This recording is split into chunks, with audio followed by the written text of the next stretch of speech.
We're back, the headless YouTuber and her trusty pug, Putch. We're in the plant room, as you can see. I think today is going to be a long one, so I just want to get right into it. This is actually going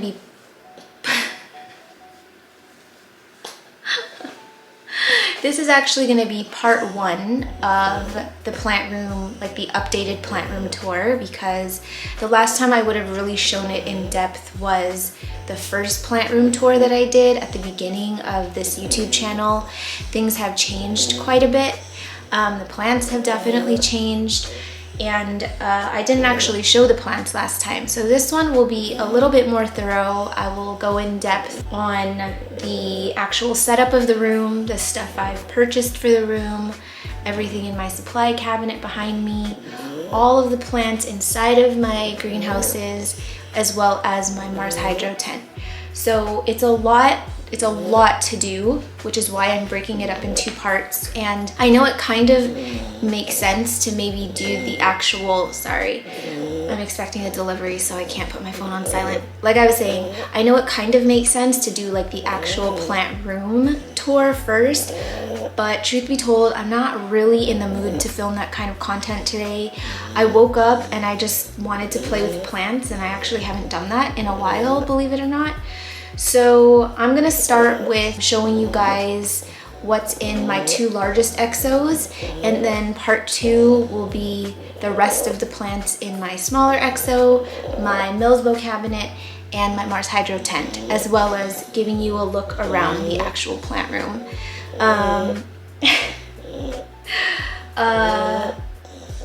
Sheesh. Another part of this video is going to be maybe just like a little bit of the behind the scenes of an Instagram live I'm doing tonight with my friends Alice, Katie, and Erin. We're going to be talking about importing, so I'll see if I can film some of that. I am feeling a little bit anxious. I don't really ever show my face on social media, as you can tell. So yeah, a little bit of nerves today, which is also why I want to play with plants, because that's like the one thing that sort of just like calms me down. So you ready to start? You're probably ready to get out of this position, huh? Do you like to be held like a baby? Are you a little baby? Okay, yeah, let's get started.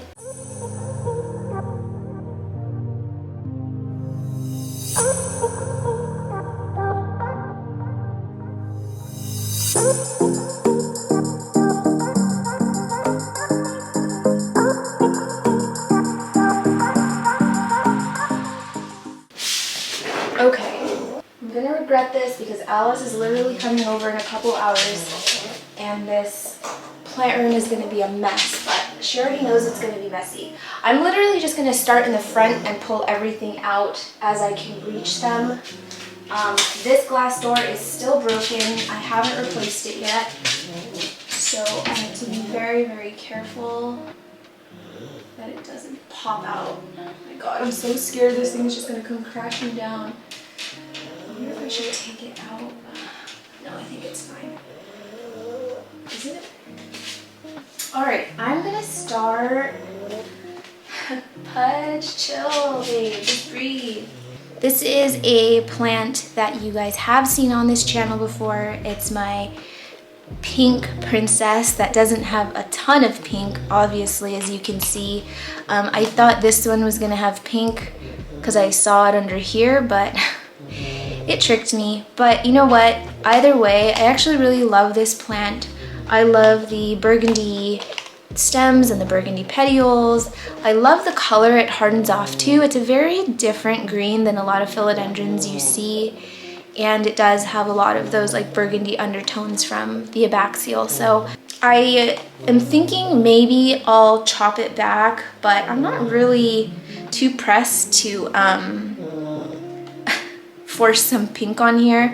So I'm gonna let it grow throughout the fall and the winter, and we'll check back next spring. And if it's still looking like this, I think I will give it a chop just for experiment's sake. And I need to put my phone on silent. I don't think I've ever shown this plant on my channel before. This is I think it's a philodendron tenu. Let me tell you why I think it's a tenu. This is my other philodendron tenu. I don't know if I've ever shown this one on my channel, and I don't know why, because it's actually growing really nicely, and it's like all bushy and beautiful. But this one I got from my friend Alice, and we did a trade because although they look very similar, there are very subtle differences between them, primarily with the stem color. Now, if anybody has any clue on what the ID might be of this, if it is just like maybe a different kind of tenu, please feel free to let me know. But we noticed that the main difference was that my tenu has very green stems. Besides on that new cataphyll, the actual stem is green. And on hers, it's a little bit hard to see because it's buried under soil, and this was a like bottom cutting or a mid cut. The stems are actually red. And yeah, just I've never seen that before. All of the tenus that I've seen have had green stems. So I don't know if it was just the one that she got. We haven't been able to find similar photos online. I'm still calling it a tenu because I mean it looks like a tenu, but the petiole color is a bit different. The leaves look pretty similar. On her mother plant, the leaves are actually more elongated. Like you can see that mine are a little bit more round, whereas the one in my left hand is longer, and her mother plant was like that too. So yeah, kind of interesting, but either way, I do love these ones. I feel like these are kind of overlooked because it doesn't have that like nice velvety or like dark texture that a lot of people love in philodendrons, like Melanochrysum, for example, or the philodendron gigas. But I don't know, I find these to be so interesting. Oh, I forgot to tell you, I'm gonna try and do this for every plant. The philodendron pink princess is in sphagnum moss. I do need to get it out because I do think that moss is degrading, and since the plant is growing so well, I want to make sure that it gets in good soil. And what keeps falling? And then this tenu, I guess tenu, is in a really chunky soil mix. Sorry, I wanted to pause this quickly because you may have noticed in the last frame that there's a rock just kind of rolling around in the soil. That's not an accident, and I've actually been asked this before, like, why do you always put rocks on top of your soil? Like, what does it do? It's not decoration or good luck. And it's funny because I recently gave my friend a plant with a rock in it because I had just repotted it. It was super heavy. It was a long trailing Ripsalis paradoxa minor, and she was like, oh, I always thought you did that just as like a little friend or something. That would be funny, but that's not why I do it. I actually do it to stabilize the stem and hold plants upright. Over time, with the rock being in there, the plant usually will stay like that without assistance from the rock, and I do this a lot for my climbing plants or just any plant with no pole, especially for crawling plants like a philodendron Dean McDowell, Postazanum, gloriosum. Those tend to lean over and fall, especially right after a repot, since you plant the rhizome above the soil. And I find that when you place a river rock on both sides of the rhizome, it holds it up. And as you water and roots grow into the soil, it stabilizes, and then you could eventually remove the rock. But of course, you can always use a stick or a pole as well and tie the petioles to it, but I just prefer doing it this way. And then this one is in a mixture of leca and pon with sphagnum moss up top. So funny, there's like a big pole. Oh, there's two plants in this one. This is one of many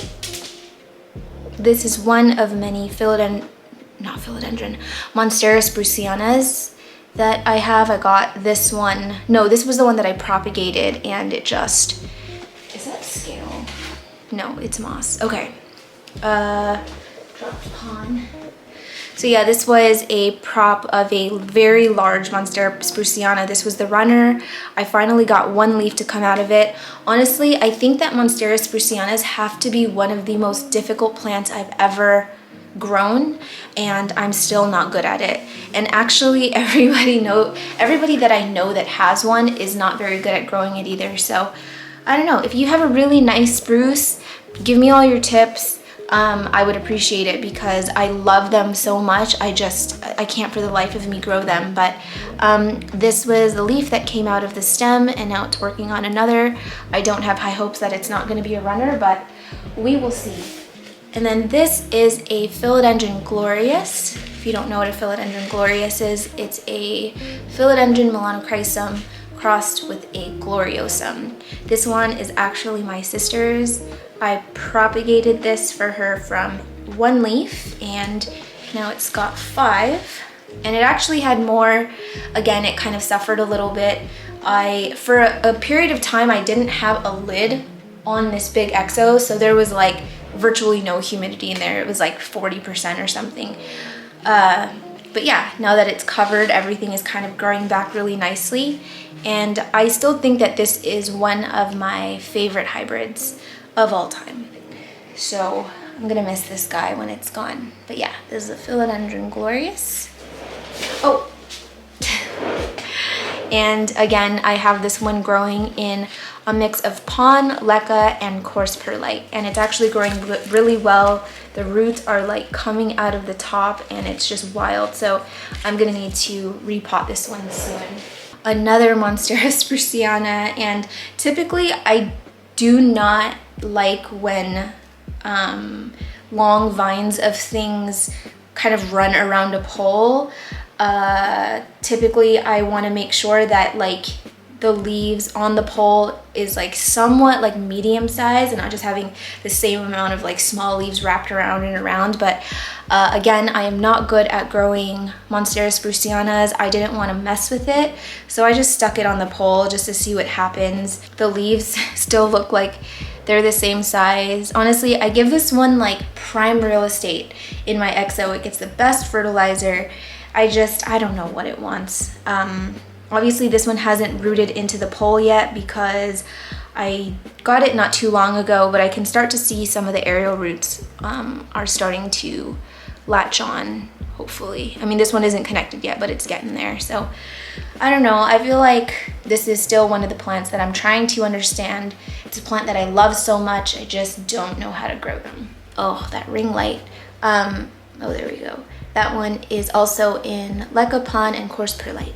I love this one so much. Have I shown this one on my channel before? I think I have. I probably have. This is an Alocasia scalprum. These ones have been popping up at stores everywhere. This one used to be a pretty like hard to find plant, and I was actually surprised to see this one go into cultivation at the greenhouses. So a lot of them were variegated at our nurseries, but I did not want a variegated one. I just wanted the green ones because this green is just everything. I love it so much. I feel like this has been a pretty low maintenance alocasia. I had a hard time understanding alocasias when I first started. The first alocasia I ever had was a Micholitziana maxkowskii, and that one, it was just like I couldn't understand it. All the leaves kept dropping. It was like a 2-leafer at all times, while other people had like 10-15 leaves on their plant. So I think I'm starting to understand now that they grow roots like crazy, and I think they love being root bound. A lot of my alocasias I have in pots with no drainage, I believe, and I just let them get super root bound, and it just kind of pushes growth out, or it forces growth out. So I probably want to get this like out of this situation, but I think I'm gonna squeeze it again into the same size pot. I just don't want them crawling out of these holes.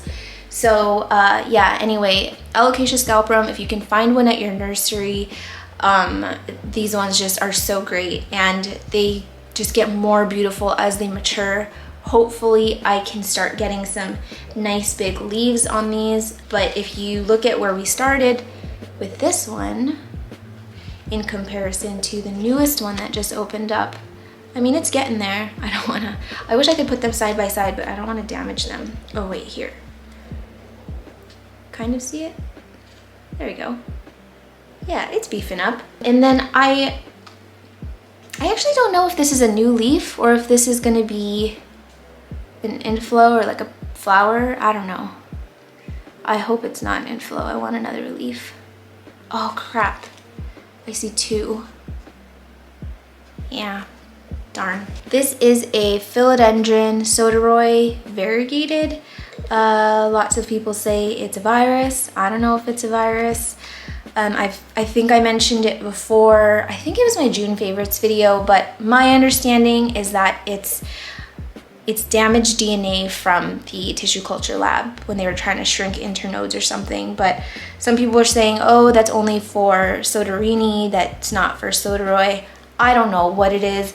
All I know is that whatever variegation or virus this has, it hasn't spread to my other plants, and I've had this for a year and a half now, or 2 years.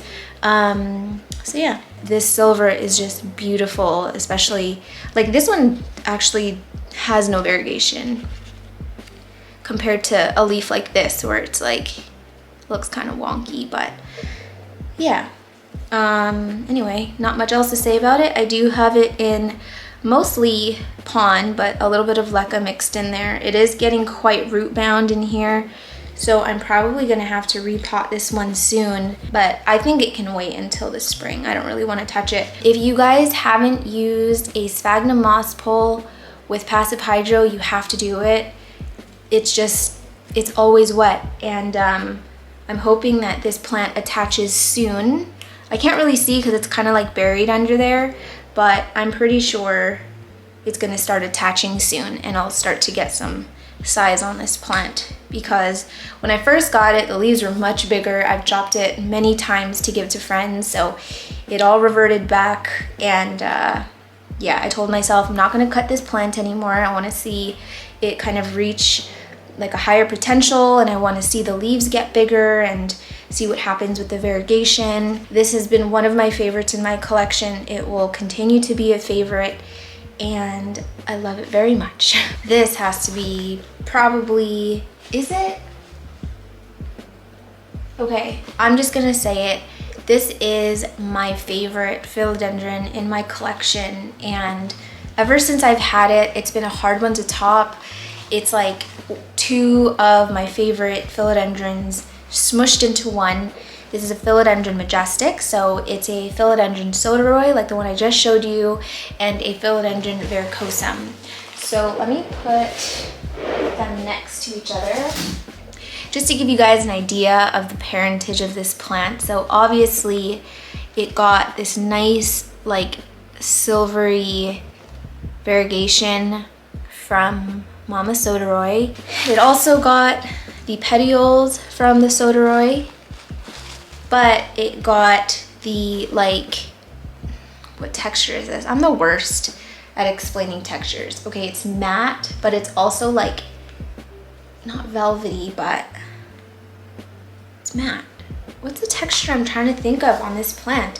It's not super smooth like the Sodorini. It definitely has varicosum in the actual leaf blade texture.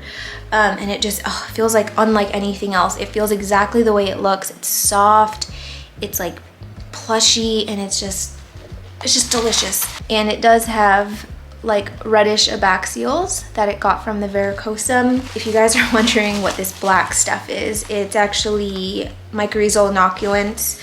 I flushed this one with hydrogen peroxide recently because I like to, okay, let's just take a quick detour really quick.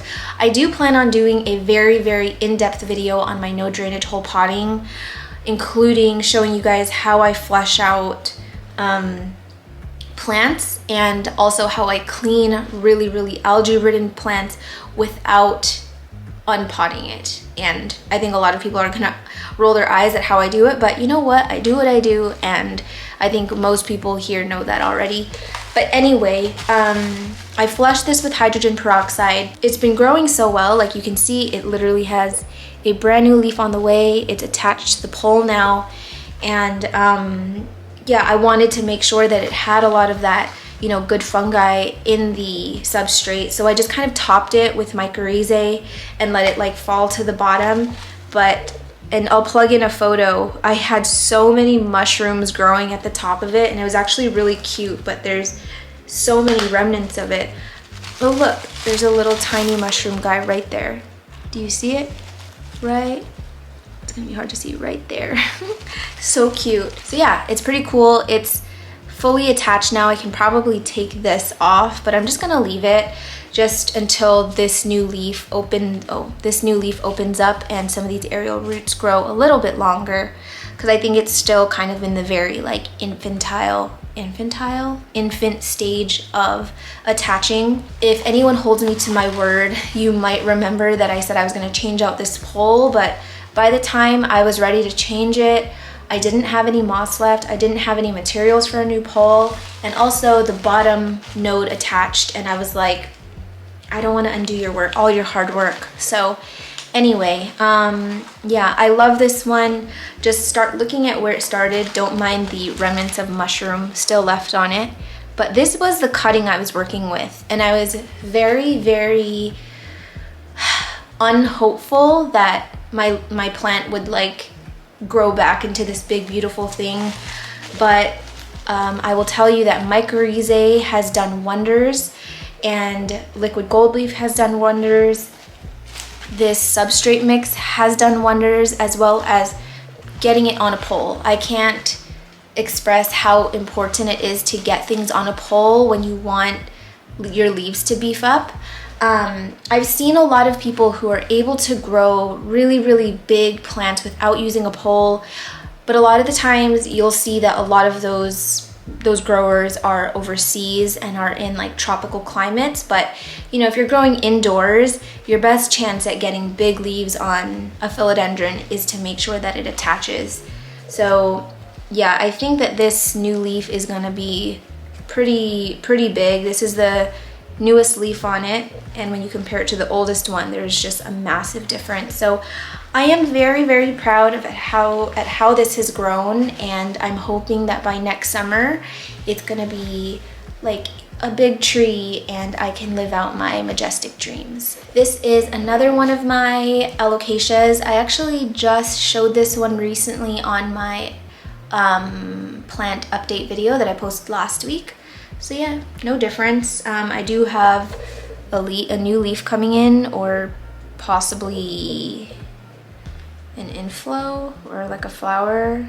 I don't know what it is, but this one has been, I don't know, it's been a pretty slow grower in my opinion. It's only had this one new leaf since I posted it in my propagation, was it the propagation video? I have so many videos now that I can't remember what was what, but yeah, this one has been a relatively slow grower. I did repot it like twice from the time I showed it in that video until now, so I think that just leaving it alone is going to be what stimulates more growth. So I do have this one in an aeroid mix, fertilizing regularly, haven't had any problems. I have noticed that it only holds on to 2 leaves at a time, and without fail, once one starts really coming in, the oldest one dies off. So yeah, that's just how it goes sometimes. So Alocasia cuprea, oh, this lighting is really nice. This next one, I don't know if I've ever shown on this channel. This is a Mandula Pothos, and I got this one from a friend. I sold my mother plant and I immediately regretted it, and my friend was nice enough to give me a cutting of hers. I think it was a 1 leaf, and that leaf is now gone. But it actually didn't have a lot of variegation. It was like mostly green from what I remember, but there was a lot of white on the stem, and she was like, I have faith that it's gonna give you a lot of variegation because the stem is really white. And sure enough, it's pushed out these 3 beautiful leaves. It has been a slower grower. I am hoping that putting it on a pole helps, and also I'm now obviously growing it in my exo, whereas before I just had it out on the shelf. I saw this photo, it was going viral on Instagram in the plant world, and you've probably seen it before. I will plug it in over here. And literally that night I was like, I'm putting my Mandula on a pole because I want mine to look like that too. So here we are, this is my attempt. I don't know, I actually haven't tried growing a pothos on a pole before. I've always loved pothos as hanging plants, but just seeing how beautiful the leaves are when they're mature, I'm just like, it's goals, you know? So here we are, a humble 3-leafer, but hopefully we get some growth on this over the next few months. I hope I don't miss footage of me picking my wedgie multiple times. I'm wearing the most uncomfortable, like, it's like one of those boy short things, and it's new, and turns out I hate it, so I'm just too lazy to go change. Anyway, this is another plant I have also shown on this on this channel. This is my philodendron Florida Beauty. Also got this from the same friend that I got my Mandula Pothos from. Thank you, Nessa. This was the first leaf in my care. This one shocked me to my core. I was like, I literally was deceased. I couldn't even believe that this plant gave me such a beautiful leaf, because there wasn't a ton of variegation on this, let alone any sectoral variegation really. So to have this hunk of beauty, I was like, what did I do to deserve this? And then we have this one. I call this my little Nemo leaf because it has the stunted arm, but it's so cute. Again, a lot of really nice variegation on this one. And then this one is opening up, and I think we're getting close to needing a pole. And in fact, I think I will do that tonight because it's poking out some aerial roots, and this is like the perfect position to stick a pole right here. I think what I'll do is just like a little chopstick wrapped in burlap, and that should be enough. But anyway, this is the new leaf coming, and it just, again, it looks like it's gonna have really beautiful variegation. And before, I never really wanted one of these plants because I'm not super into variegated plants, but how could you not love this? It's beautiful. Two plants that I first had when I got into like imported aeroids was a philodendron, what was it? It was a philodendron pedatum and then a philodendron Florida Ghost.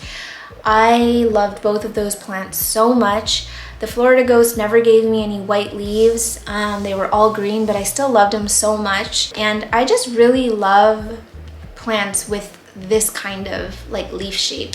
Like I love philodendron mexicanums. I love, philodendron bipenifoliums. I'm into it. And throw in this beautiful variegation and it's just like a bonus.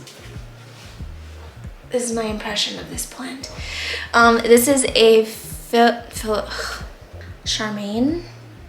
1, 2, 3. So this is an Alocasia black velvet. I grew this one from a bulb and it is the cutest little thing. It used to be a lot bigger. My friend Erin gave it to me. I think it was maybe for my birthday, and unfortunately all of the leaves died off over the winter and I was left with the big rhizome or tuber or whatever, and I did have several bulbs, so I was able to harvest and grow one. So I'm gonna start over, and I'm determined to get it back to what it was looking like before.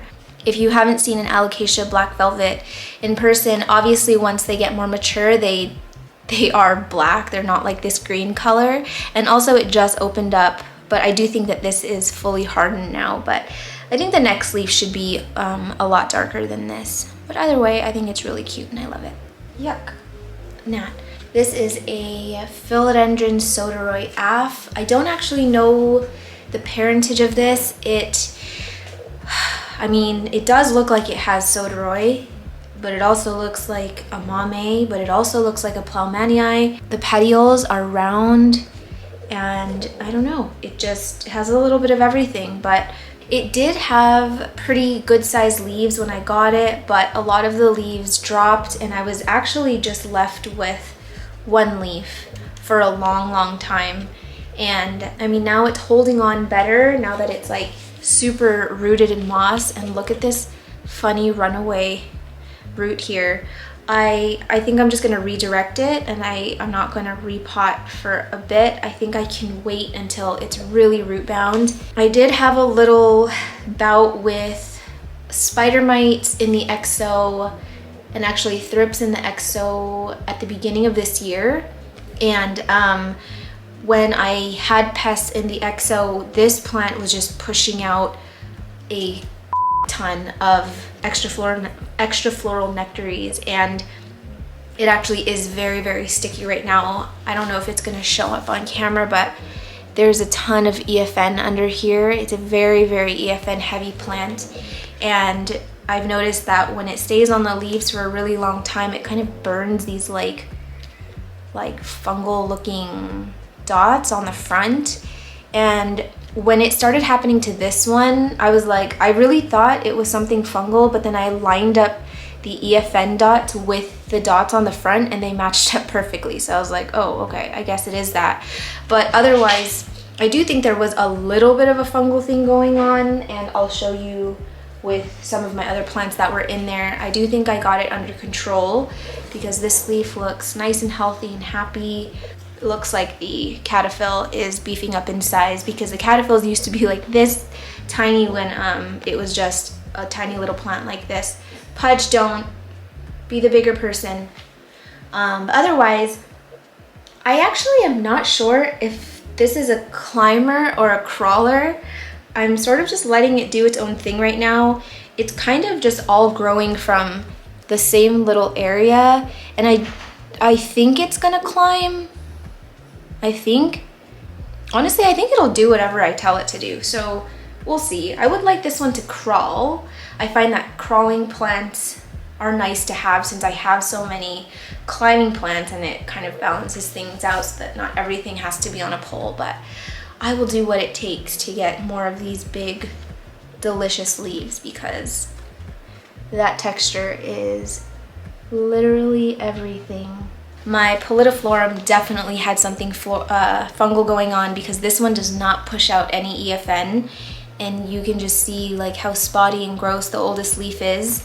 And I made the mistake of doing a heavy foliar spray of Phyton 35, which is an antifungal, when this brand new leaf was like just a baby. It was just opening up, and it kind of like burned the leaves a little bit, which I don't know, I didn't know that was a thing. From all the stuff I've read, I've heard that you can just spray it on everything, and as long as you're using the right dilution amount, it shouldn't matter. But this one definitely did not like being sprayed, and I think that it also has to do with the fact it's so close to the grow light, so it probably had some like droplets of the Phyton 35 on this leaf, and then the like warmth kind of just like burned it onto the leaf. That's what my guess is. I'm not like 100% sure, but yeah, I mean, this one isn't growing like the best. Like the oldest leaf is pretty big, and all I've been getting are these tiny dinky little leaves.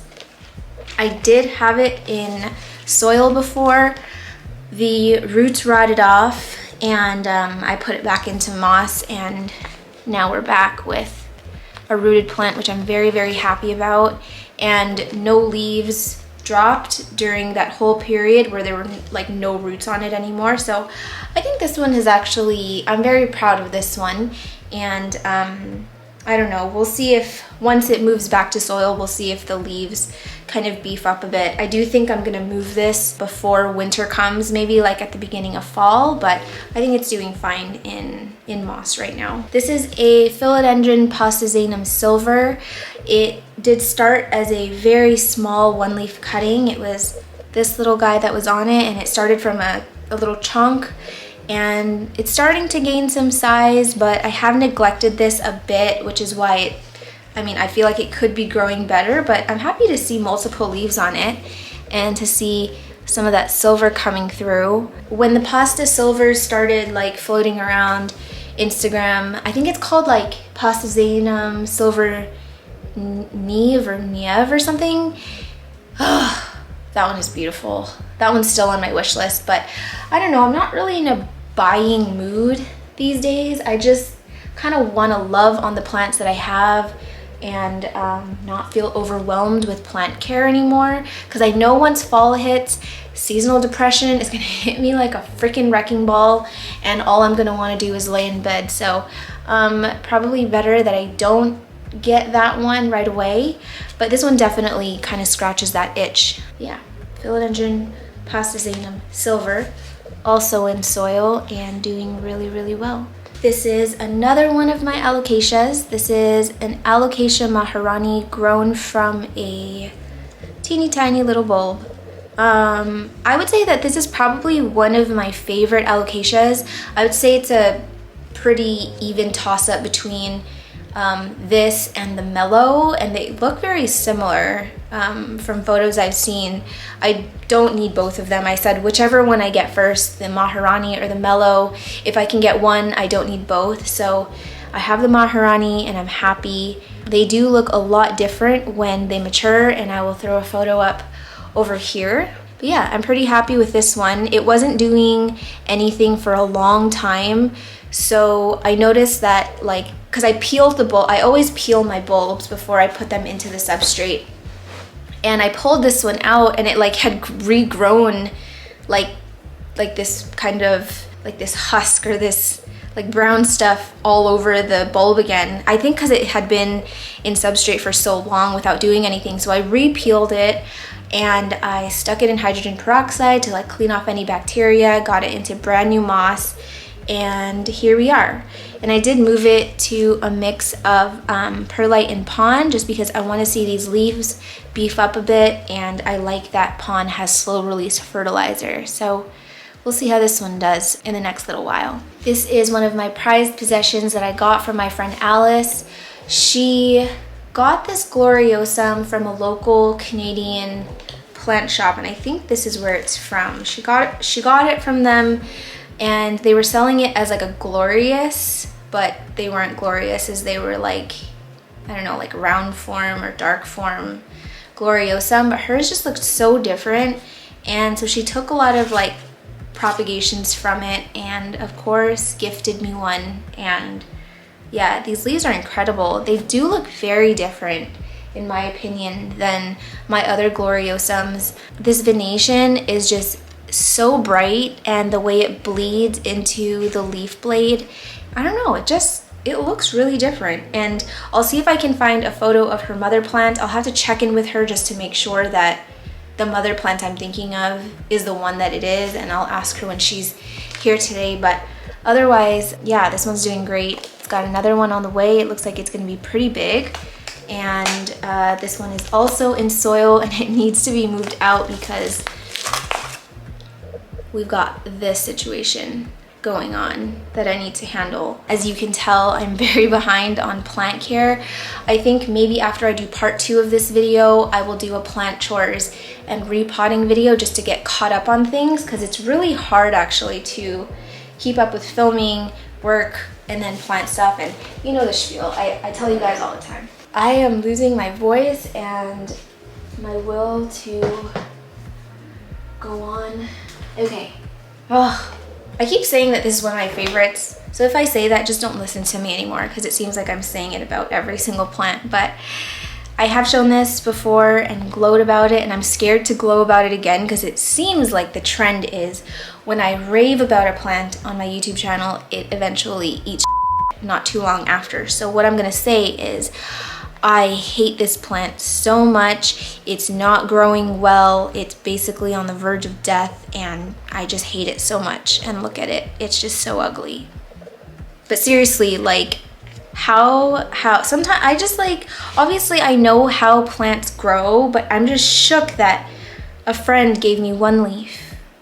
Just gave me this teeny tiny little leaf, and it was, I think it was like rootless too. It was just a little stem, tiny little stem like this. And now I have this big ugly thing. Like how are plants real? How does anybody not like plants? I don't understand it.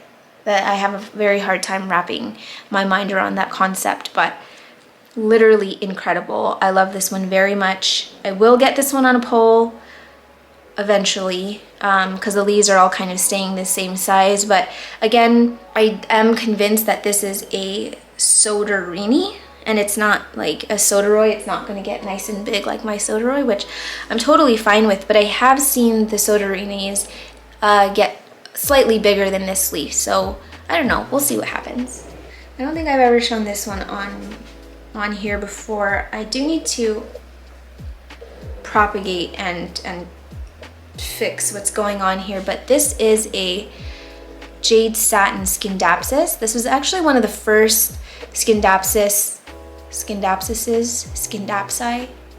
This was the first Scindapsus This was one of the first Scindapsuses. This is of...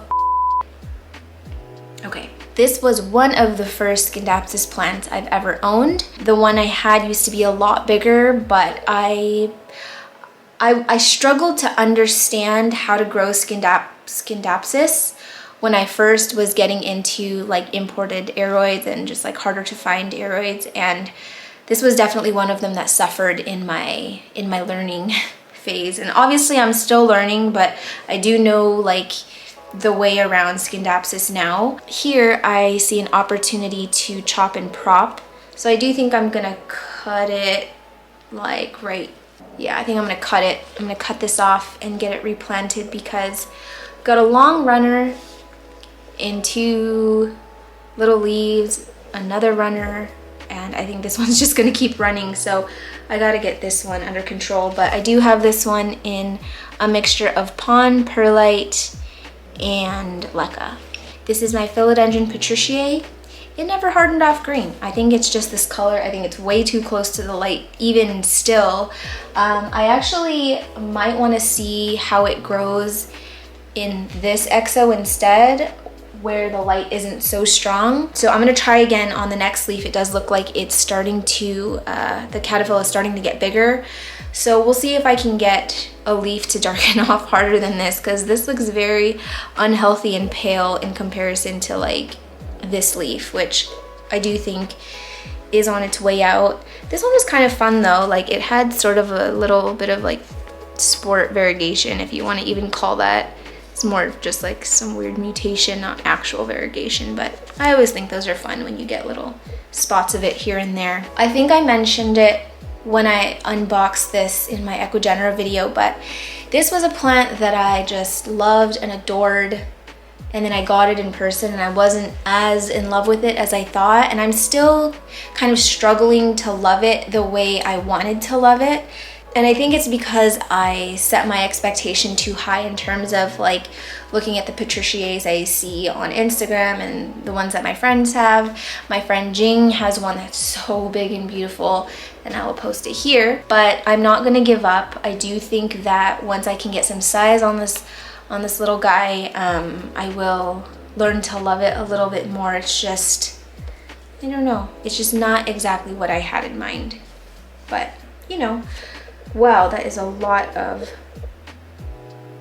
black. Or is that Phyton? Oh, it's slimy. I think it's Myco. What is it? So the mycorrhizae is like overtaking this substrate. So I think this is something that I'm gonna handle today, get this cleaned out, get it all flushed out. But the roots are growing really well in it. This is mostly in pond, but I did mix a little bit of finer grade perlite into it. 1, 2, 3, 4, 5, 6, 7, 8, 9, 10, 11, 12, 13, 15 more plants to go in this exo, and then I think I'm going to call it a day and resume this either tonight or tomorrow, because I do have to prep for this IG live thing coming up, and I want to take a nap because I'm a big baby and I'm exhausted. So okay, let's do this one. This is a philodendron tortum. You know what's funny is a lot of people get creeped out by this plant. They think it looks like some kind of like caterpillar or like some like gross insect, but I don't see it. It kind of looks like a Majesty palm or whatever, but these leaves are actually pretty stiff. The petiole or whatever is really stiff, and I love everything about this plant. It has grown a bit in size. I got these as like really teeny tiny cuttings. So, and I do have some new growth coming on some of the auxiliary buds, and this is actually 2 plants in one. I was meaning to separate them, but I kind of like it when it looks more full. And yeah, this one is also in soil, not super rooted. I actually don't think I added any mycorrhizae in this plant, and I should, because if it did have mycorrhizae, I can guarantee you it would be way more rooted than this. But yeah, otherwise, this has just been like a fun plant. I would love to have a bigger one of this to put out in my living room, but I am a little bit nervous about trying to grow this in lower humidity because I've heard that this doesn't like low humidity, and I've never tried growing it outside of a greenhouse. So yeah, I don't know. Maybe when prices drop, I'll take my chances, but the prices right now are still ridiculous. And truth be told, I can't afford a large plant of this to just eventually die in my care. So let's not do that. Okay, we're gonna get through this. Let's go quicker. Okay, this is a philodendron splendid. This is a hybrid of a melanochrysum and a varicosum, and I think it's pretty self-explanatory where this plant gets features from each of its parents. This used to be one of my favorites, but honestly, more recently, I've had more of a difficult time growing this, and it's kind of gotten on my nerves. So right now I'm just tolerating it, and that's where we're at, and I don't want to talk about it anymore. This is actually not my plant. I'm just rehabbing this for a friend. This is another philodendron Sodorini, and I showed it, I don't remember which video I showed it. I showed it when it looked all wonky. Oh, it was the video where I did the North Shore Tropicals event. Yeah, that one was just growing all weird. So I just chopped it. I actually have the top in there. It looks kind of sad, but it's alive. So this is the bottom. Ever since I chopped it, a bunch of these auxiliary buds activated, and I'm hoping that it doesn't grow back wonky the same way, and then it kind of grows back like mine. And I do have them next to each other in the exo so that they can communicate and help each other out, and my Sodoroi can be like, look like me, and then this one be like, okay, I'll try, and I can give it back to my friend and she'll be like, oh my gosh, you're a plant whisperer, and I'll just take all the credit. But oh, also, speaking of my friend, she's been giving me plants with these freaking asteroid-sized perlite. What the hell is this? Look at this sound. Watch. That's mass, my friend. It's got mass and weight and density and velocity. It's got it all. I look like I'm in labor. All I need is like those big balls, you know, when they roll around, they're like, okay, whatever. I'm embarrassing myself. Oh my. There's no battery. Okay, be right back. I'm going to try and get through the rest of what's out here before I have to get ready for the live tonight. I am going to try and record if I can. I don't know if it's going to be too much to try and coordinate actually being on live and having the camera. I'm not sure yet. I will try though. But there's 1, 2, 3, 4, 5, 6. There are 8 plants left, and I think I can get through it fairly quickly. I will finish doing the rest of the plants in this exo and then move into this exo either tonight or maybe tomorrow morning. A new episode of 9 Perfect Strangers comes out tonight, and I'm super excited to watch it, so I'm not sure if I'll be able to not watch it, meaning I might not work for the rest of the day. And if you guys haven't watched it, it's on Hulu. My friend Manny is in it. He plays Yao, and it's a really great show. Nicole Kidman is in it, and a whole bunch of other people. Melissa McCarthy. It's a great show. Okay, anyway, here is I actually don't know the exact name of this plant, but I'll plug it in. I think it's some kind of like, it's a terrarium plant. It's a shingler. And of course I have nothing, I'm not letting it shingle. It's like got some of this like shiny variegation that resembles like a Argyraeus or like a Silverian or something, but I'll plug in a more mature photo here and you can see what it looks like, because this one is just a tiny little thing. I got this as a 1-leaf cutting, and honestly I didn't know if I could get it to grow just because I've never had experience with this. I'm not that great with terrarium plants. I don't have a terrarium environment in there, but it seems to be doing okay, and I do plan to get this maybe on like a wooden plank or like a moss board or something, but otherwise I feel like it's off to a great start. Is that a thrip? Why are we always dealing with this? Please don't move. Please don't move.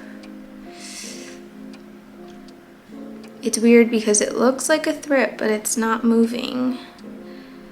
No, that's moss again. Honestly, why do they have to look so similar? Okay, so that's that. I have this sad looking philodendron varicosum. This used to be a really big plant. This was an import from, I think it was 2 years ago. I got it from a friend who, I think she got it in Europe or something. It was really big and beautiful, but it had the worst time acclimating and acclimatizing.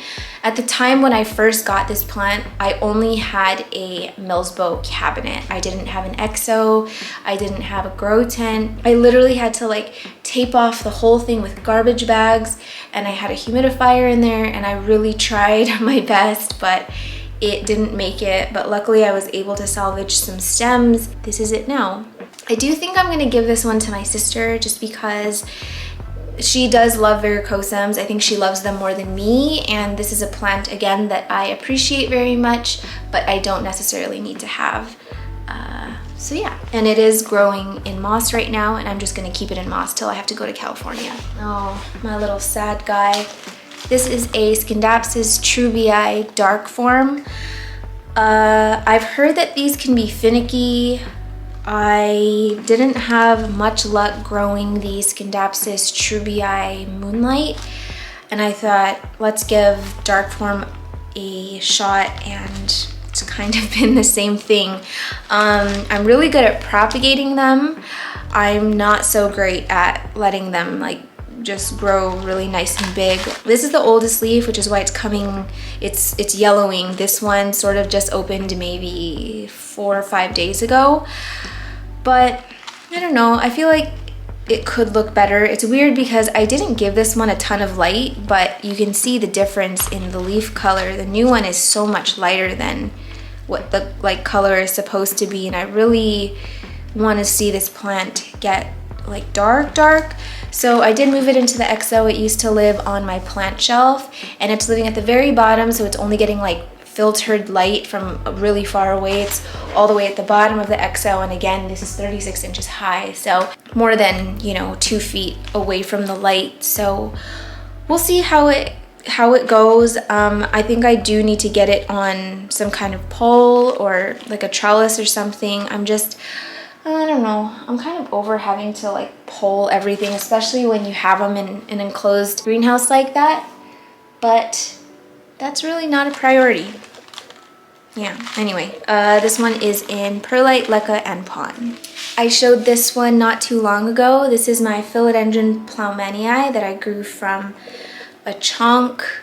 This one I talked a bit about in my last video, so I'm not going to talk about it too much, but yeah, cleaning the chunk and getting it nice and healthy again was successful, thank goodness. I do have some roots in there, like right here. This moss is a little bit yucky, so I think I'm going to maybe transplant it to a mix of new moss and maybe perlite? I don't know yet. Once this one grows out a little bit more, I do plan on chopping it because I do have 2 auxiliary buds on this chunk.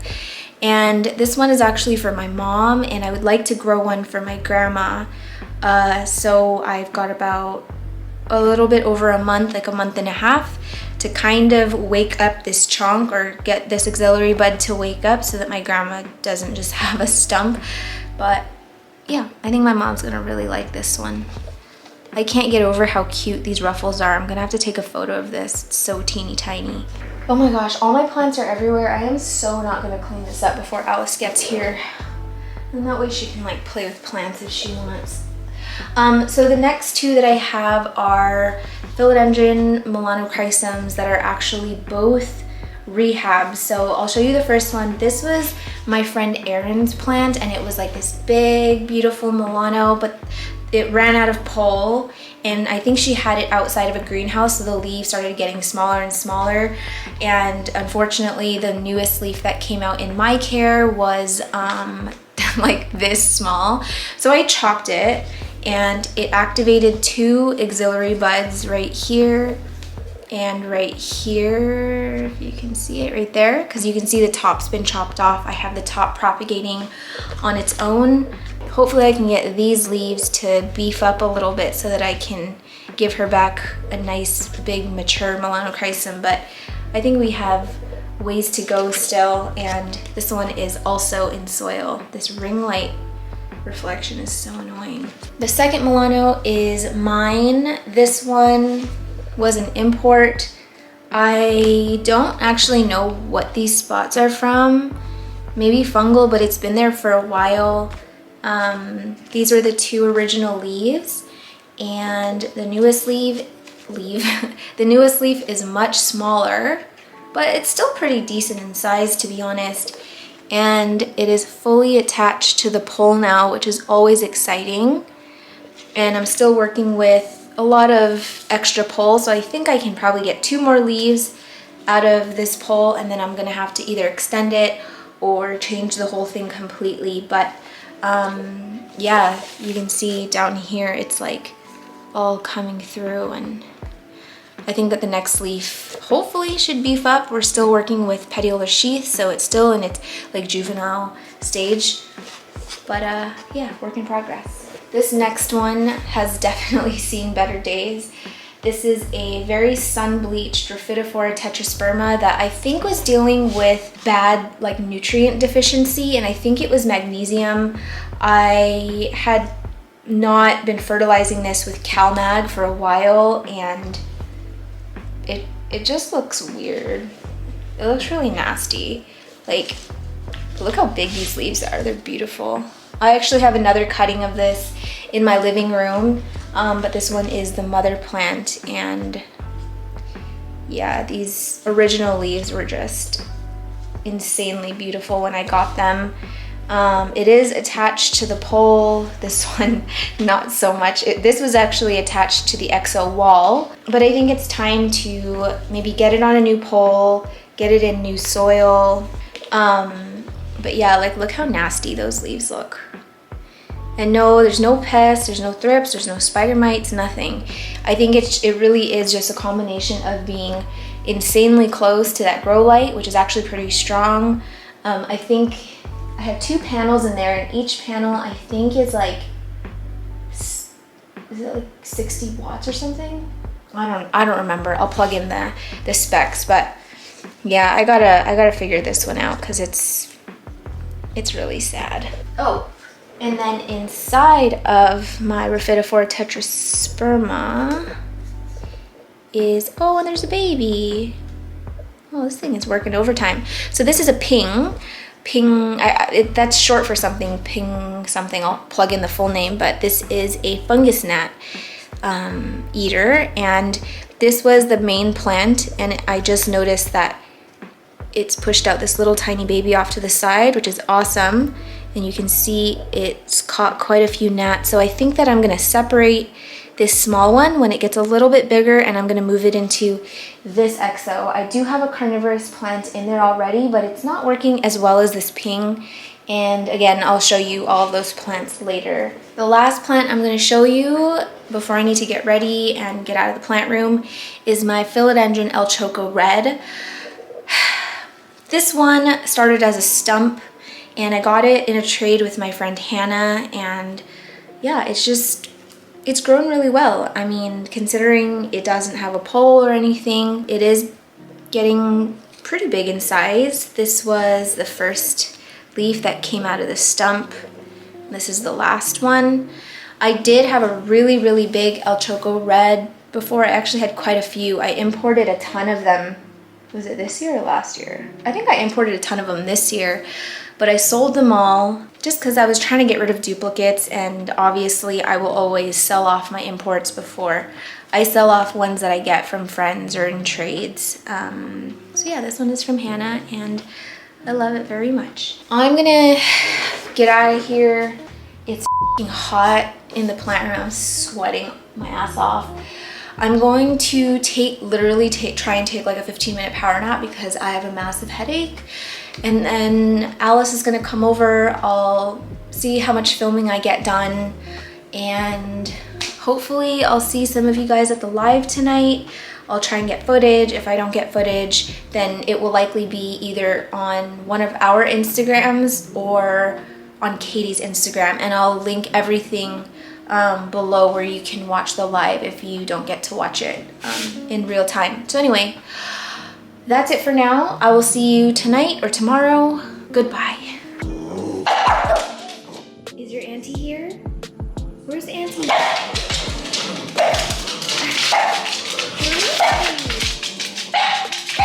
Oh my goodness. Guys, this is literally him every time I buzz something up. I have to keep changing the buzz ringtone.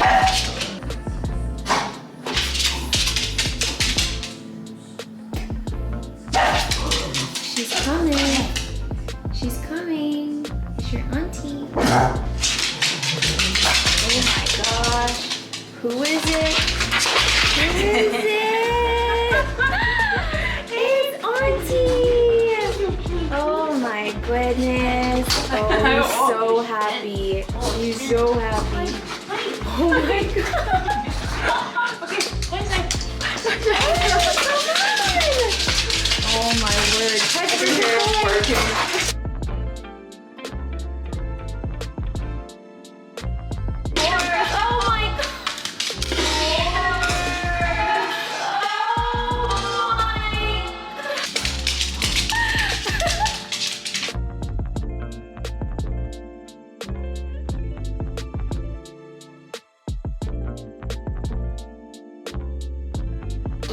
Okay. We're in my house. We're safe. Yeah, McDonald's. I'm actually really full. I'm not gonna want my burger. Same. I'm gonna eat it anyway. Okay. No! Okay. Erin goes first. Hey Erin. Hi. How are you? Good. How are you? I need to mute myself. Oh my god. There you go. She's muting herself because she's in the same place as Charmaine. Here we are. Hi.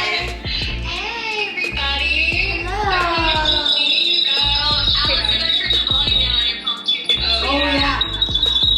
How do I do that? Oh my god. You can do it. I believe. Did I do it?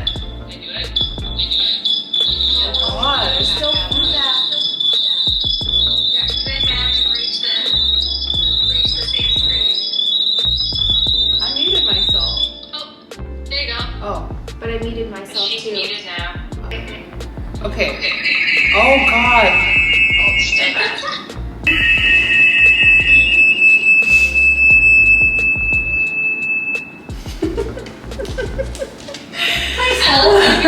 Okay. Is it better now? Oh. Okay. Are we good? Yeah, I think so. Okay. What did you Thank do? God. I had my volume down and then I had another volume that I had to turn down.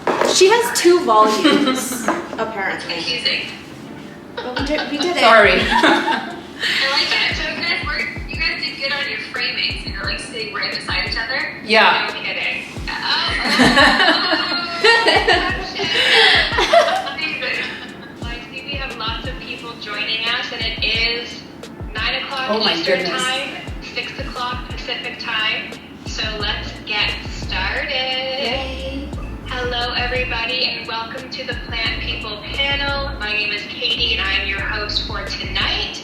All three of our lovely panelists are joining us from the West Coast in Vancouver.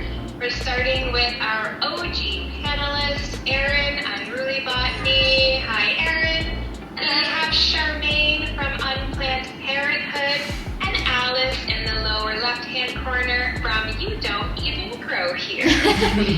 This is our Import Series Part 2. We have received a lot of questions, so we're going to try and get through as many as we can, and I'm going to get us started. So the first question, I'm easing you guys into this, okay? Okay. So the first question is, Do I need to have an import license to import plants? How about you, Erin? Would you like to start? I was gonna say Alice. Alice. Oh. I don't know. Honestly, I'm aware of the paperwork. I've researched into it, but I've never actually had to do it because I have friends like Alice, Charmaine, and Jane from Mom and Plants who really carries the burden for me and lets me tag along on their orders. So yeah, I feel like Alice has done the paperwork though. Is that true? No, I don't have an import license. Actually, none of us have an import license. So yeah, because I've never imported by myself, so it's always with Jane or from Ecuador, which doesn't require an import license, right? You go online, you fill out a form. It's pretty easy to find. It's like a agricultural import, and it's $35, and it can take up to 2 weeks to get. Yeah, it's quick. But one of my good friends did it, and it's pretty straightforward. You just have to kind of slog through the government border agency website to find the necessary paperwork. Well, I think that there's actually two different kinds. There's like a personal import license and then like a business or like commercial import license. So I do think it's different, and I think under personal there's not like a quantity that like they cap you at, but it is kind of sketchy if you're like, oh, I'm importing 500 philodendrons for myself. You know? So Red flag. Just like anything that's invasive or like that's restricted, don't import that. But I think it took me like 5 minutes to fill out the form. yeah. I just didn't have a printer, so I never went through it. That's really the only That's what stopped her. What has been your experience of importing at different times of year and temperature considerations? I would say that the springtime is the best time to import in terms of weather, but the only drawback to that is like everybody's importing in the spring, so it's kind of a hit or miss with the plants that you'll be able to get. I would say avoid, if you can, like peak of the summer, because your plants are just going to turn to mush. Same with like the winter, you can get cold damage, but I think spring is kind of like that sweet spot for importing. Yeah. Well, we got that one shipment in September, October. That came in really well too. Yeah, and it depends on like what type of shipment you're gonna pay for. What was it, like air cargo is like the fastest? Yeah, it's like 1 day. Yeah, and also just keeping in mind that Fido takes some time depending on the country and like, you know, holidays and stuff going on. So when you order, it might not actually ship for a month, you know, so plan ahead. Even more important than season is just if you're going to invest in a bunch of plants, if you can invest in faster shipping, that's going to make the most massive difference. Yeah. Any plant genus, that you would recommend for a first-time importer? Erin, let's start with you. That's hard. I feel like it's so specific to everyone's personal experience with it. But for me, I've always had the best luck with anthuriums. Yeah, philodendrons are great. If you can also import like seedlings, like smaller plants, those are like way easier to acclimate than something that's like really big and established that has no roots. It's easier to root the seedlings in my experience. So if you're a first-time importer, I wouldn't go like all out for your first time. Like start small, just get that experience first, and then you can like keep, you know, gradually going to the bigger plants. And don't go expensive either. Yeah. I've noticed plant prices have been increasing over the past few imports. Is this a sign of the times, or will they eventually decrease? I'm actually surprised that they feel the prices are increasing, because I feel like they're decreasing because the demand is a lot lower. At least here it is. Yeah. And like I feel like the sellers are more aggressive now because they're not getting the sales. Like they're just messaging every day. Yeah. So I actually think it's on the downturn right now. Well, I know this next question that we have for you guys has a story to go along with it. If you know what question I'm about to ask. Yeah. Are you all ready? Yes. Yes, I think. Okay. So, how do you go about finding a trustworthy source for importing plants? What to look for and how not to get scammed? I know it's sort of a group story, so who add in wherever. Just Okay. Alice is I going choose to, Alice. Alice is going to kick it off. Yeah, because it was kind of my fault Yeah. this first time. I think I honestly got too comfortable because we did find a few good sellers on Instagram, and I'm like, oh, what could go wrong? But we did do our usual thing of like safeguarding our money by insisting on PayPal goods and services. Like we never just wire money. That's the first red flag, is if the seller doesn't take PayPal. But okay, so just starting from the beginning, the seller messaged me and I looked at his page and he had a lot of like really pretty anthurium hybrids, like very dark anthurium. So I was like sending pictures to the group chat and they're like, oh, this is pretty. So we chose a bunch of plants. They turned out they weren't his plants. He had to then buy it from somebody else. And because he didn't have PayPal, he got a new account, which because it's new, they're gonna hold the money for like 21 days minimum. So in the time that the money was on hold, those plants that we chose got sold to somebody else. So then he went and when the money finally went to his account, he went and bought like a bunch of random plants and tried to like send them to us. So then we had to file a dispute with PayPal and that took like so long. We got our money back in the end, but that was like It dragged out for like 3 months or something. Yeah. And like Jing Mom and Plants was doing the brunt of the work there, so I'm really sorry.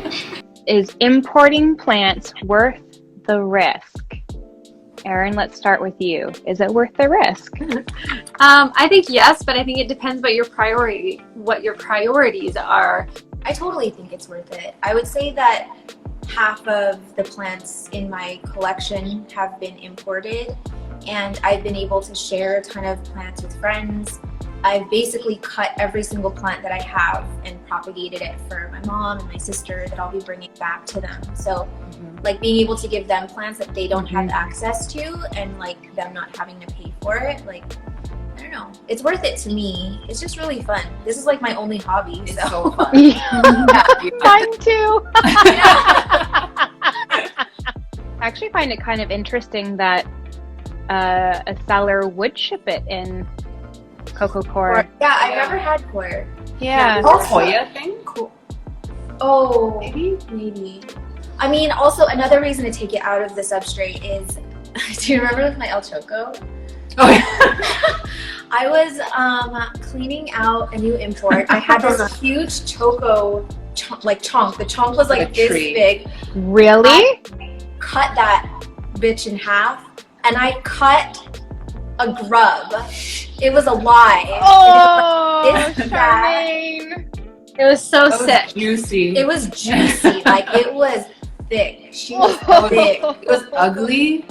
It was bright yellow. It was Yeah. like slimy. Had like a It was black very much alive. That is disgusting. How did they not catch that if they're inspecting the plants when Yeah. you're coming across the I border? don't know, but it was like this long and like Oh. this thick. It was awful. So It yeah, It was fully burrowed like inside. So it was inside. There was a tiny hole that it like went in, and it was, yeah, it was awful. So always check your plants, you guys.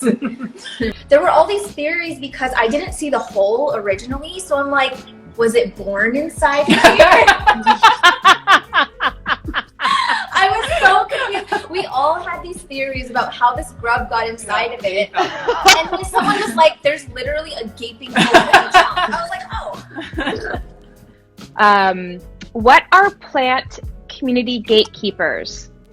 It sounds ominous, they said.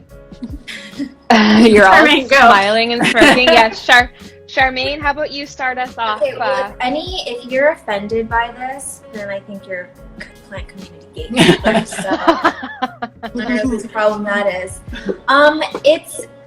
It's basically people that have been in the hobby for a really long time, or maybe just have a very extensive collection, and they sort of make new people in the hobby feel like inferior, or like they're not welcome, or their questions are stupid, or they don't allow people to just have this hobby, experiment, and learn in their own way without being judged And you know, like if you're in those Facebook groups and someone asks a question and then there's always that one person that has to respond like snarkily, like you can give a you know, your feedback, but you don't have to like make them feel like a fucking idiot. Yeah. So like I mean, I don't know. I just don't know what their problem is. It's annoying, honestly. Like I've gotten into so many Facebook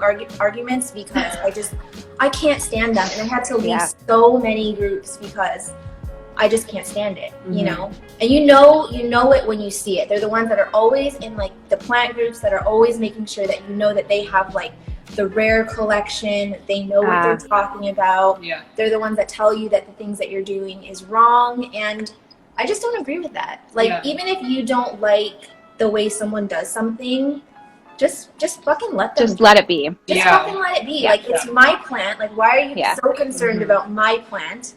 And yeah, that's just. That could be like its own live session. Oh, there he is. Hi. Oh. It's the best between your two screens because there's like where's the direct line? He's being cut in half. Okay. Oh, he's grabbing a toy. Okay, sorry. That's okay. Anything for Pudge. A Pudge interruption is not a problem. Thank you so much to everyone who joined us tonight to watch. Thank you so much to our amazing panelists. I am so happy that you guys were here. Again, we have Erin and Really Botany. Make sure you follow these guys on Instagram if you aren't already. We have Charmaine on Plant Parenthood. We have Alice, You Don't Even Grow Here, and Pudge himself even has his own Instagram, by the way. I want to make a special note. So Charmaine has this really amazing YouTube video about imports, and it's called Equigenera, and acclimating, and then a 1-month update. Charmaine, I think that's the title of it on your YouTube. And your YouTube channel is Unplant Parenthood as well. Yes. Amazing video. So everyone, please go check that out on Charmaine's YouTube page. Thank you all. Thank you so much, you guys. It was amazing. We will see you again in 3 weeks. Hey, thank you for having us, Katie. Thank you. Bye, you guys. Bye. Okay, so I didn't get to record everything. Obviously, I was very wrapped up in the actual live because it was terrifying.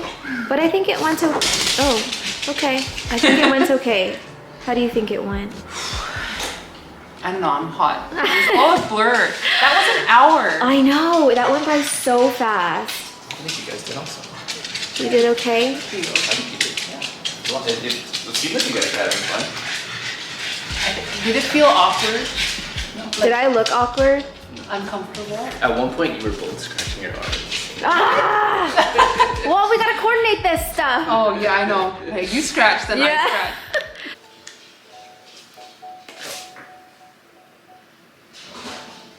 Why does that always happen to me?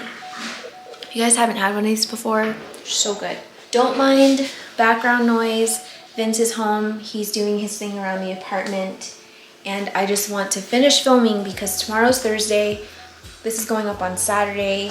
And I've given myself essentially 1 full day. 1 day? Well, 2 full days to edit and get this up. So, Pudge is looking for me.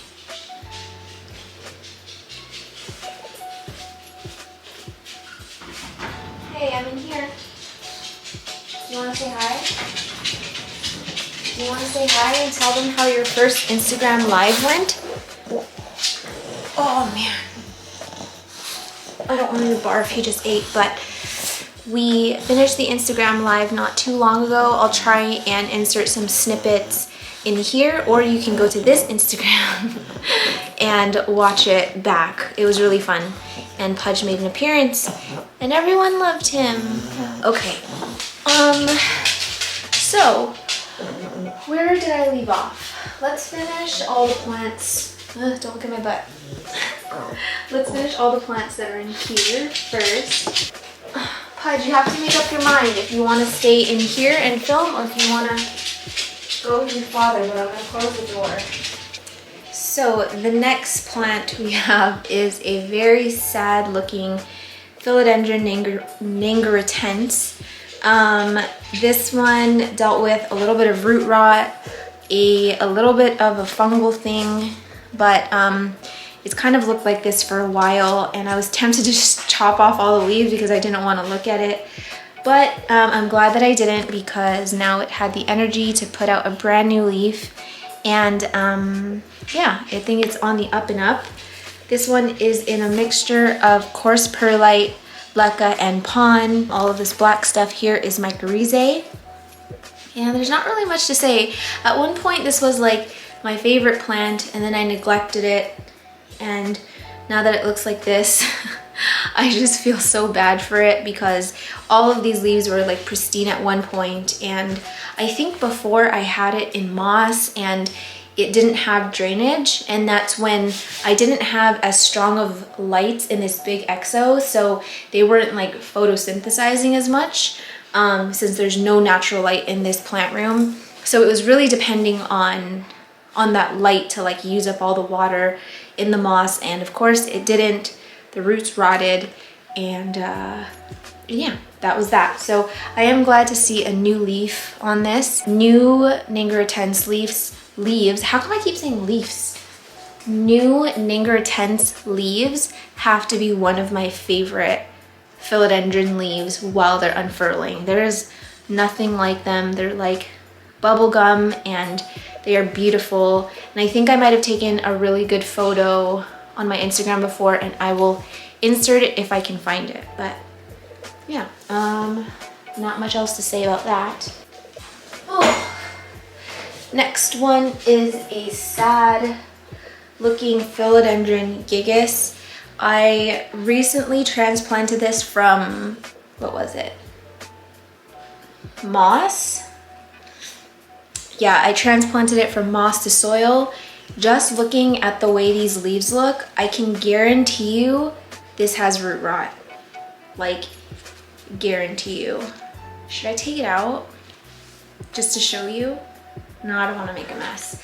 But yeah, this is going to be one of my priorities. I'm going to get it out of here. I think I am going to put it back into a mix of moss and perlite to rehab it, which is a shame because it just started to attach to this pole, and now I'm gonna have to remove it. But you do not want your philodendron gigas leaves to look like this. At least I'm working with a lot of stem here.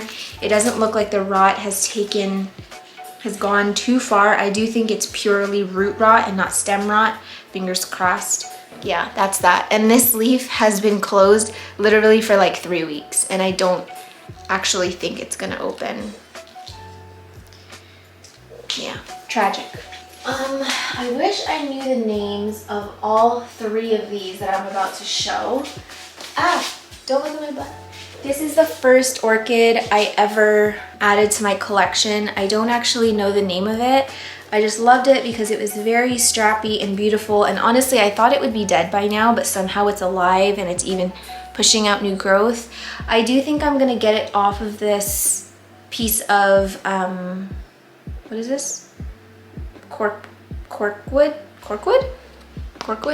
I think I'm gonna get it off of it and just kind of see what the root situation looks like, and just get it situated a little bit better, because I don't actually think it's super happy on this. It has rooted a lot, like a lot of the roots have kind of like attached to this piece of wood, but they're like forever. Like this little guy right here is just always so wrinkly and dehydrated and sad, and it like never plumps up. So I'm kind of wondering if it needs a new sort of like mounting situation.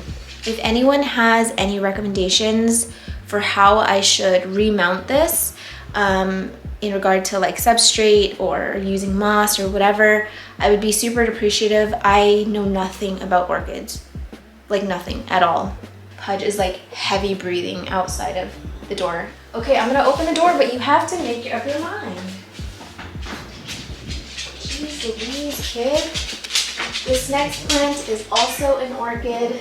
Again, I don't know the name. I'm gonna plug in the name of this on the screen because I can't remember it off the top of my head. I did talk about this in another video, and this is the plant that people on Instagram were roasting me for paying so much to have a bunch of chives mounted to a corkboard. Corkwood? What the f is this called? So yeah, I don't know, I love this one. It does look very similar to the one I just showed you, but these ones are a lot skinnier. And Push, please.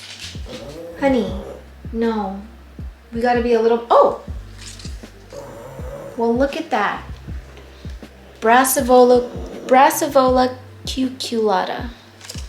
Didn't know I still had it on there, and my lights just turned off. Okay. Oh crap, that's a brand new phone that just... For all the years that I've owned an iPhone, I never learned my lesson. I just got this iPhone 12 Pro Max, mainly for the camera. The camera on this is amazing, and I wanted it for plant photos. But yeah, in all the years I've owned iPhones, I never learned my lesson to buy the case before the phone arrives. So now I'm just holding this thing around and banging it everywhere. Okay, I need to just stop touching it. Ugh. The second to last one in here is another mounted plant. So I actually mounted this one in my Exoterra build video, and it was a lot smaller when I put it on here. I think it only maybe had 2 leaves, like maybe like this one and like this little guy here. And I honestly, I have no idea what this is at all. I couldn't even begin to tell you, to be honest. But it's long and skinny. I know that I imported it at one point, but as far as a name, not even the slightest clue. But it's actually growing really well on here. The only thing is when this dries out, which is very fast, it dries out within like 2 days, even inside of my Exo, so I have to spray it every single day. Yeah, these leaves like all just drop, and I'm scared that this plant is only going to be able to do that so many times before it's like, okay, I give up, I'm gonna die now. So I think, as much as I love the way it looks on here, I do think I'm gonna take it off and get it into a better situation substrate wise so that it's actually happier. Here is that Sodorini I was telling you guys about earlier. I showed you the bottom cutting. Just to refresh your memory, it was this one. This was the top that came off of it, and it was just growing so wonky. It's finally starting to root. So I'm gonna wait for these roots to get a little bit longer, and then I'm gonna pop this probably into a pond. The new leaf is so ugly. It's like, look at that. It's like, that is it for all of the plants in this Exo. It is completely empty now. So let me do the tour of all of these plants, and then I'll show you guys the actual Exos when I'm done. So we have 2 of these. I think they're different. Like, look at these leaves down here, like how silver they are, and in comparison to like this leaf. Like, these are 2 different plants, right? They have to be. But I will say that the difference between this leaf and the newest leaf on it is like pretty different. So I'm gonna have to double back and check some comments on my older YouTube videos to see if somebody has an ID. But yeah, I've got these 2 guys in there. These are both from, I think they both came from Indonesia. I do need to get this on a pole. It's like begging to climb something. So get that handled sometime. Why does all my moss look like thrips? Okay, this is a philodendron quelii round. This was the leaf that it came with. This was the first leaf that opened up in my care. I think I went too heavy on the fungicide again if you're using some kind of foliar fungicide spray, make sure to not let the droplets sit on the leaves like this without proper airflow, because my mistake was that I just went to town with fungicide in both of the exos right before I went to sleep, and I closed the exo doors. And usually if I'm gonna like hit it with fungicide or even just water, I'll always leave the doors open to just kind of let some air like circulate in there. But I closed it for whatever reason, and the next morning, like both of the exos were like so steamy hot, and then I got a lot of like these sort of spots on there, and I'll show you the underside. Yeah, it's pretty gnarly. So luckily the brand new leaf wasn't affected that much, and I think it's because it was facing backward. So when I was spraying, it's like this in the exo, I was like spraying like this. So I don't think I actually hit this leaf too much when it was opening, but it is so cute. It looks very tenu-ish, and I've mentioned that before. So now that I have the tenu around, let me show you them side by side. So here's the quelii round, and here's the tenu. I don't know, what do you guys think? Close cousins? Siblings? This one has a reddish abaxial. Okay, let me put this down. I'm such a hot mess. Okay. The abaxials of these ones are reddish. I feel like it's getting washed out with this light, but it does have reddish undertones in the abaxial, and it actually does come through to the adaxial. The leaves are very smooth, and they feel almost identical to a tenu with a little bit less texture on the venation. So this one actually feels very, very similar to my tenu, a little bit thinner, but again, very similar. So look at these aerial roots. I need to get this on a pole. My poor plants have been so neglected. We have another Alocasia cuprea. This one came from a local nursery. This one is from Vandula Farms, and there are 2 plants in here, so I'm gonna give one to my sister and one to my mom, and hopefully I bet you that there's a bunch of bulbs in here that I can harvest to try and grow one for my grandma. I'm not super sure she's gonna be into this kind of plant. I feel like she might be a little bit weirded out by it, but I mean, if I can propagate one for her, she can decide if she wants to keep it or not, because when they look young, they look fine, but I don't think that she's gonna be expecting what it actually turns into, which is like full alien. But otherwise, this one's going to California, so this is just, I'm just fostering right now. It is growing in pretty nicely. This is a brand new leaf, and you can see it's, I mean, the oldest leaf is actually not very small. This is the oldest leaf on it, and the newest leaf. There's not a massive difference. It's definitely beefing up. Next one I'm going to show you is a Burley Marks Fantasy, Philodendron Burley Marks Fantasy. I got this one as a 2-leafer, so it had this leaf and this leaf, and then it grew this like massive one, and then it reverted to this teeny tiny one, and then got a little bigger. Oh wait, and then this super teeny one, and now we're back to this. And interestingly enough, this is actually an experiment that I am sort of twiddling with right now. The substrate that it's in is actually aquarium substrate, so it's the substrate that you like line underneath the top layer of gravel so that the aquarium plants can like dig into it, they get nutrients from it, and it's basically the growing substrate for aquarium plants. And I think it also provides nutrients for the shrimp, because I used to have like little baby shrimp. So I thought, like, why couldn't I grow regular plants in it? And it rooted just fine in this, and it seems to be growing okay. I think the only reason it hasn't beefed up in size is because I don't have it on a proper pole besides this coffee stirring stick. But otherwise, I feel like it's going pretty well, to be honest. I honestly thought it might die right away, but it rooted. I can see brand new roots at the top, and the roots that are in here are like like stained black. Like you can see a little bit here. It's stained black from the substrate, but I don't know, I'm just kind of messing around with it. It's just, I had some extra substrate and I liked the way it looked, so I just thought I would give it a try, and yeah, I'm pretty pleased with the results. So I think the next thing that I'm gonna do for this guy is, I'm actually thinking of mixing this with some coarse perlite and getting it on an actual moss pole.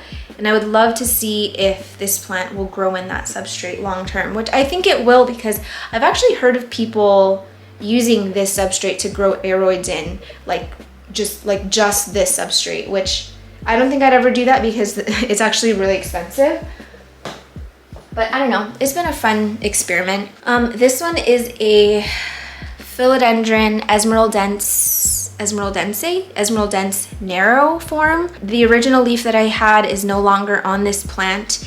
And again, this is another plant that I really need to get on a pole because these leaves are just so dinky and small. And I'm gonna throw up a photo here.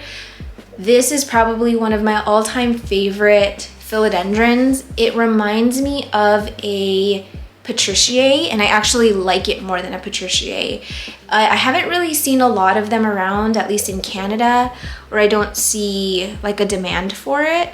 But I had this on my wish list for so long, and I was lucky enough that my friend Ren had one. She was kind enough to trade me a cutting. I think I gave her a variegated Sodorini cutting. And yeah, I'm super happy to have this. I need to give it a little bit more TLC, because if I just keep it like this, it's gonna just keep putting out these dinky little leaves. And now that I'm looking around, I feel like I have so many like projects to do. So I think that I will have enough things to do for an actual chores video. Is it weird that the plant I'm most excited to show you is this next one? And every time I look at it, I just get so happy because, let me just show you. Let's address one thing. This is not an Alocasia Frydek. It's being named a Frydek at the greenhouses. All of the greenhouse tags, clear as day, say Frydek. It is not a Frydek. A Frydek is the variegated version of this. This is actually an Alocasia Micholitziana maxkowskii. I've heard it called Alocasia green velvet. I think that's a more common or like informal name, but Alocasia Micholitziana maxkowskii is the correct name for this plant. And this was it the first? Yeah, this was the first Alocasia I ever owned. I got one from Bros with Hose in the States. I brought it in from California when I visited in 2019, and it was growing so well, and then one year winter came and it just withered away. So I was like over the moon when I realized that our greenhouses were making these. Seriously, I almost killed this, okay?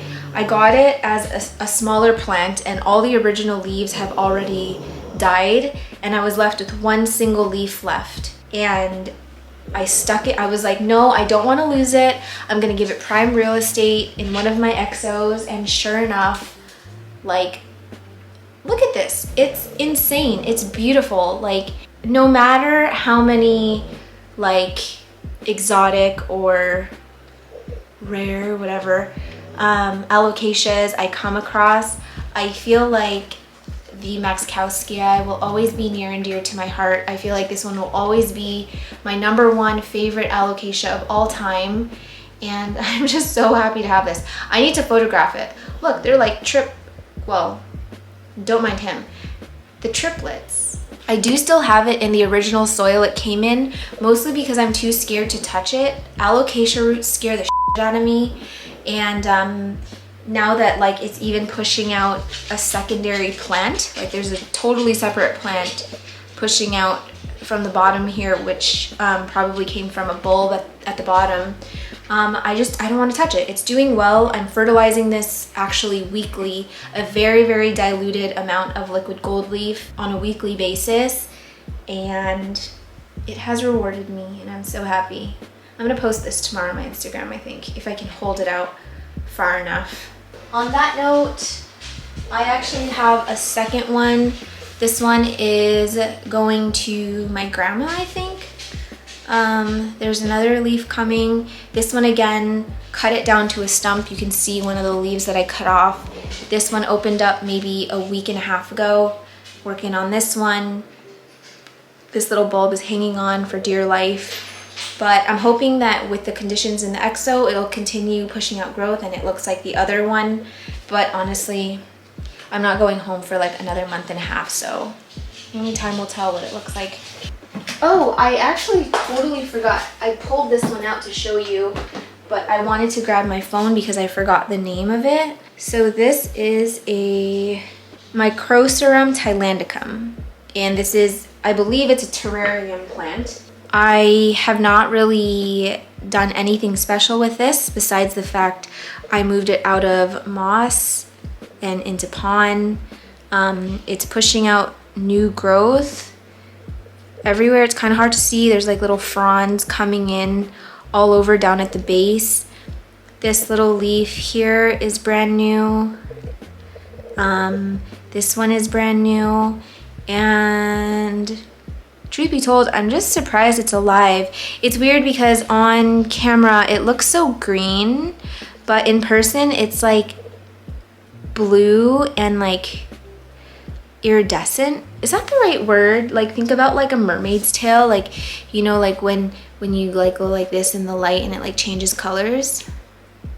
Iridescent? I think that's the wrong word. The word that I'm thinking of, I think, starts with an H. No, not holographic. God, I'm so dumb. Look at this one.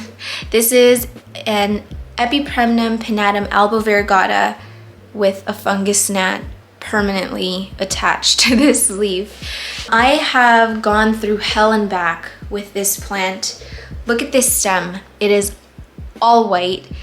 The other side of this stem is actually green, so it's been giving me like a marbled leaf and then a half moon leaf, marbled, half moon, every other. This one was one of the half moon leaves, but the white just doesn't last.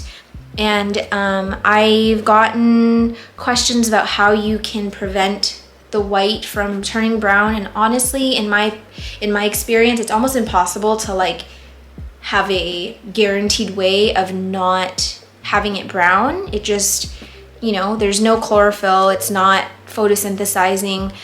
But I do find that airflow is important, light is important, and not being in too warm of temperatures. I could be totally wrong, but when this was like in my grow tent, it just like turned to mush, and I think it's because it was too hot and it's just too much in there. So I did move it to the my EXO.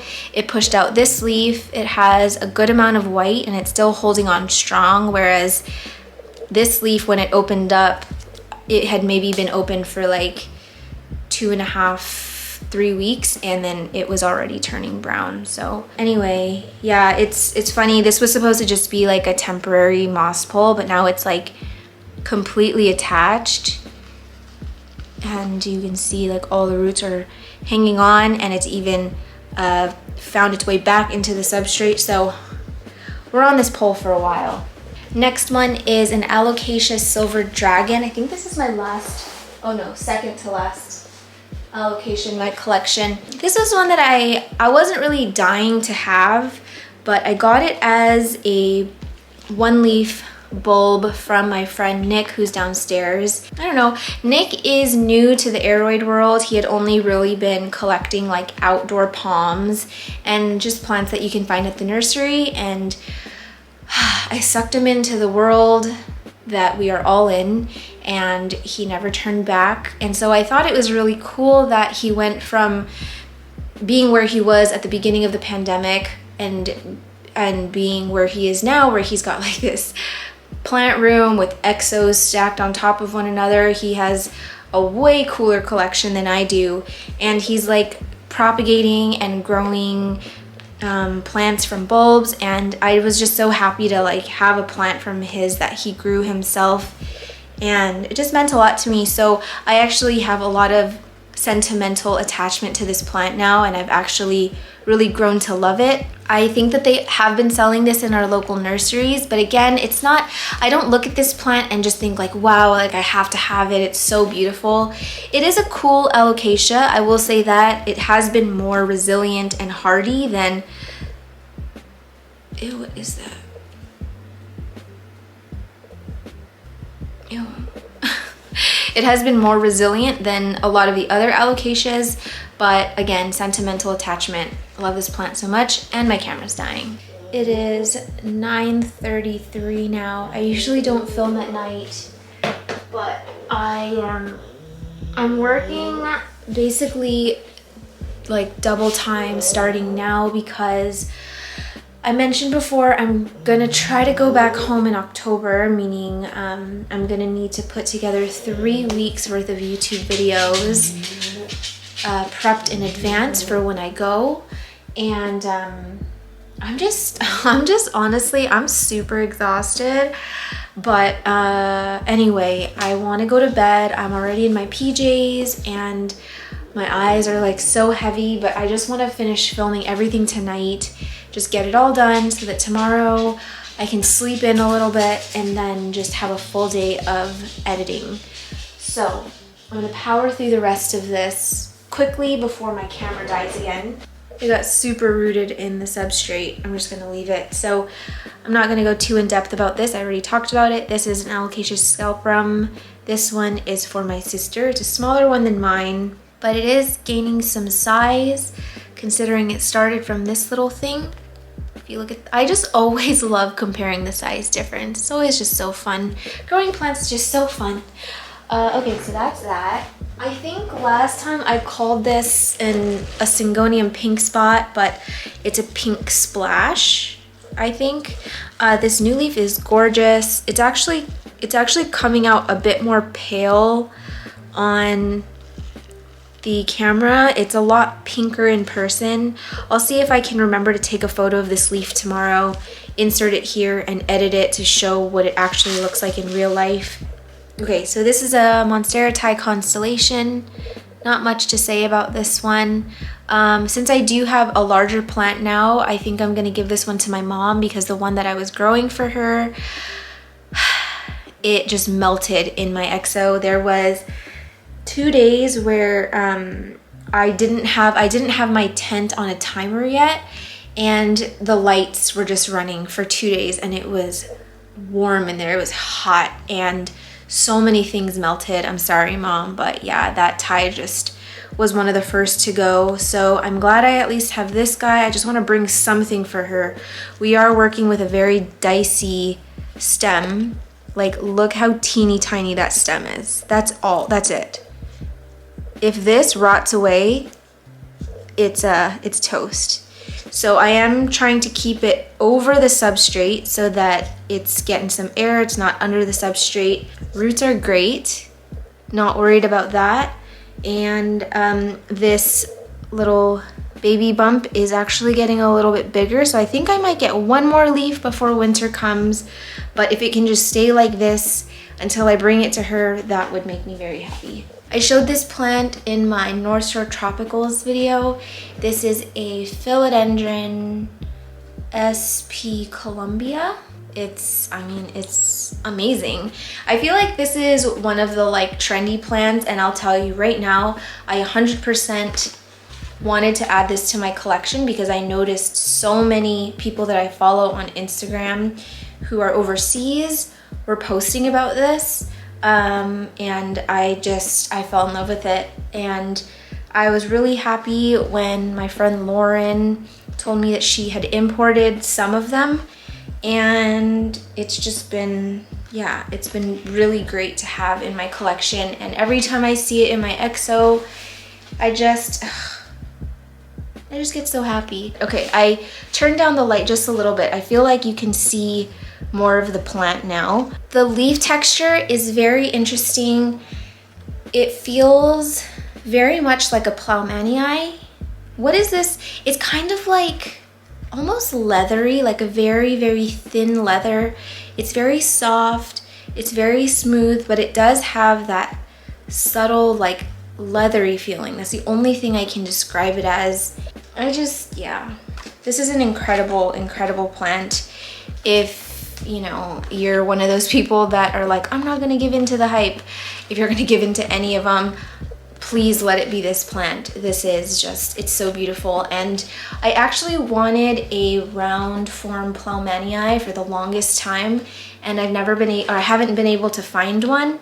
But this just kind of checks off a lot of boxes for me in terms of something I look for in a big leafy philodendron. So I actually don't even want a Plowmanii anymore. And yeah, this is one of my new favorites. Oh, and then this one, my friend Alicia sent this to me. She is the one that I got my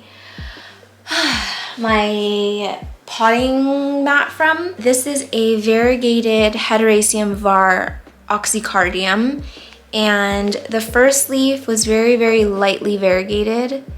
Second one was more variegated, but the last 3 leaves in my care have been completely green, and it's like, honestly, it's just my luck.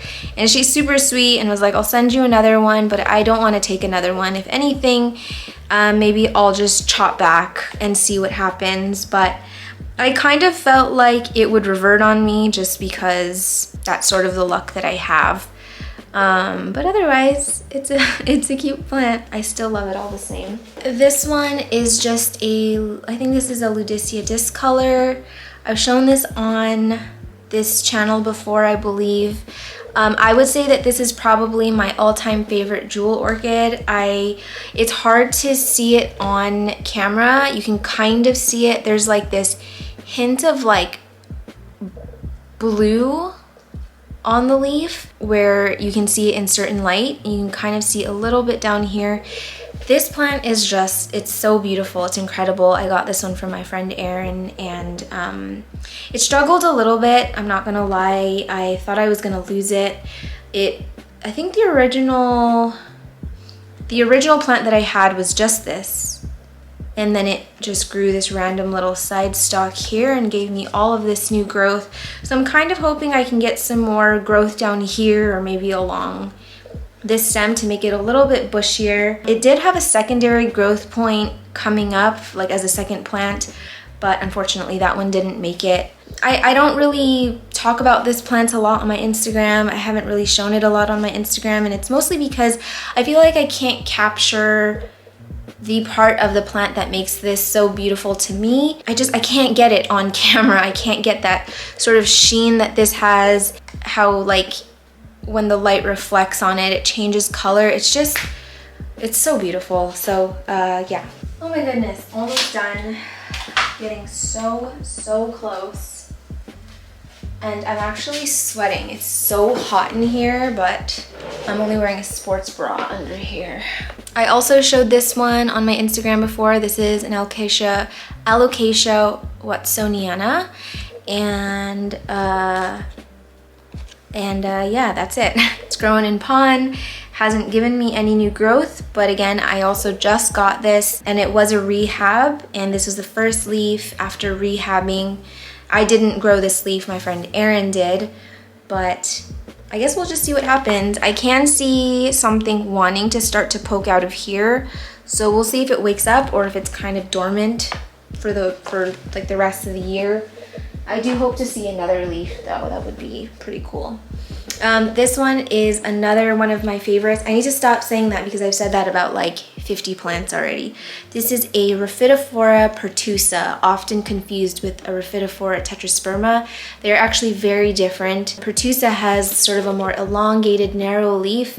The leaf texture is a lot smoother and shinier. The fenestrations are a lot different, and yeah, it's a beautiful plant. I got this one from my friend Jo not too long ago. She helped me check off a wish list plant.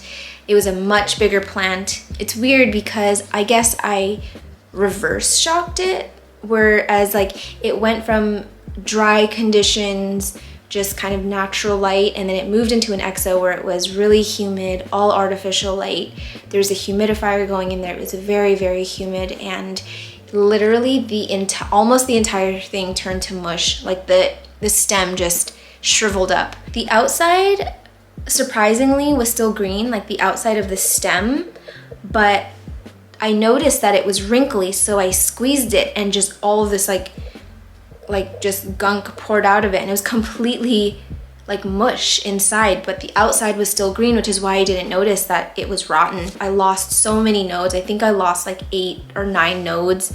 I was left with a single node left, which was like the top cutting, and I was able to salvage it. And actually I gave 2 propagations away, and then I have another one for my sisters. So I was able to salvage it, thank goodness. And then this one is mine, and I'm happy to see the fenestrations are back, and I will be getting this one onto a pole soon. Roots are amazing. I did use mycorrhizal inoculants on here. It's still in moss, but I think I'm gonna be moving it to an aeroid soil soon. I'm actually nauseous. I don't know why. I think it's maybe because I had so much McDonald's. This is a philodendron gloriosum. I'm not gonna go I'm not gonna go too in depth about this because I just showed this one in my oh yeah, I showed it in my import update video. Guys, I'm gone. My brain, it's not here anymore. It's just my body. But yeah, I showed this one in my import video. I got this one from Equigenera, and it's doing great. This one's not mine, it's my sister's. But I think when I showed this plant, this one was it still furled up? I can't remember, but this is the new leaf on it. It's a bit small, but you know, what are you gonna do? Whatever. This one is interesting. The name of this is a Drosera spathulata. It's a bog plant. It's a sundew, and it eats all my fungus gnats. And you can see it actually has a few gnats in there already from my exo, which is awesome. And this is just a really fun one. I have just a deep appreciation now for carnivorous plants. They've just been so good for the exoterras specifically, because I can create swamp-like conditions at the bottom of the exo and just fill it with water, keep this submerged in water the entire time. It's a little bit cooler down at the bottom, and when I'm spraying, all of that excess water is just kind of falling onto this plant. Although they say that you should use rainwater to rain these. You should use rainwater to water these, but I mean, it's not rainy season here yet, so I will be collecting rain and snow over the winter if it does snow again. But I do that all over the winter so that during the rest of the year I have some rainwater collected. And now that I sort of have a better understanding of how to take care of carnivorous plants, I think I will definitely be making that a priority to water them with rainwater. If you're looking for a carnivorous plant that's fairly low maintenance, this one has been great for me. It's actually grown quite a bit. Like, all of these are brand new. I actually don't know what these do. I think maybe that attracts the fungus gnats to the plant, and then they get stuck on these things. I don't know, I'm just guessing. Okay, we got 3 left here. And then I am going to bed, honestly. I am losing my voice and I'm so tired. Okay, this is that Monstera Thai constellation that I showed you guys in my last video, and still doing all right. I still haven't taken it out of this thing because I've been so busy with work. But again, the roots are just taking off in this parfait, and I'm really, really happy with how it's going so far. But I do want to address this sort of like gross situation happening at the end. I know someone commented on my video and was like, get it out of there. I hear you. I do need to get it out of here, and maybe over the weekend, because I basically just canceled all plans and was like, no, I'm not leaving the house. I think my only plan this weekend is going to be to sleep, take care of plants, and sleep more. And I promise you. Wait, why am I crossing? Doesn't this mean you're lying? I promise you, pinky promise you, I'm going to get this cleaned up, because that's not that's not good. The last two, I'm just gonna show you this one quickly. This is another Burley Marks Fantasy. This one is for my sister. But I wanna show you the one that I mounted onto a moss pole in my Exoterra build. My Exoterra. Why am I talking? I'm not even in front of the camera. Okay, this is kind of a difficult one to show because I potted it so weird. I built this out in my Exoterra build video, and when I first got it onto the pole, it was a lot smaller. I think it was actually, no. I think it was like maybe up to here. Guys, I'm sweating so much. It's so hot. It's actually grown quite a bit and it's fully attached to this pole now, and it's beefing up in size. Like, look at this leaf up here in comparison to some of these, right? Like, they're quite small, but it's getting up there. So I'm pretty excited about that. I'm hoping I can get back to this leaf size, because this is probably one of my favorite like climbing terrarium plants ever. I love how easily they propagate. I just love their growth pattern. I love the color of the leaves. I love everything about them. So I'm very excited that this little project that I did was a success, and now I'm going to stop holding it because I'm going to drop it.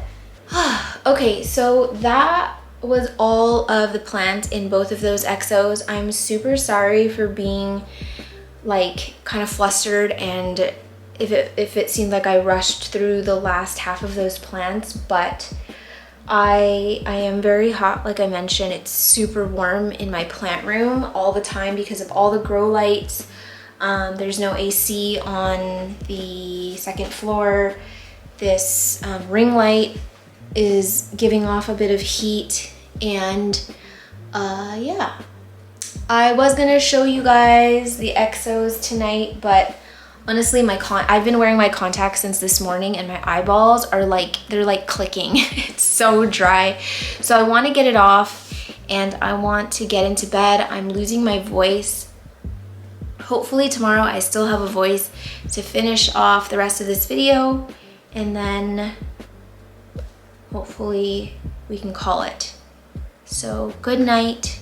I will see you in the morning. Good morning, even though it's like 2 p.m. I was not kidding when I said I was tired. My voice is actually starting to go as well. I filmed all day yesterday. I filmed all day the day before.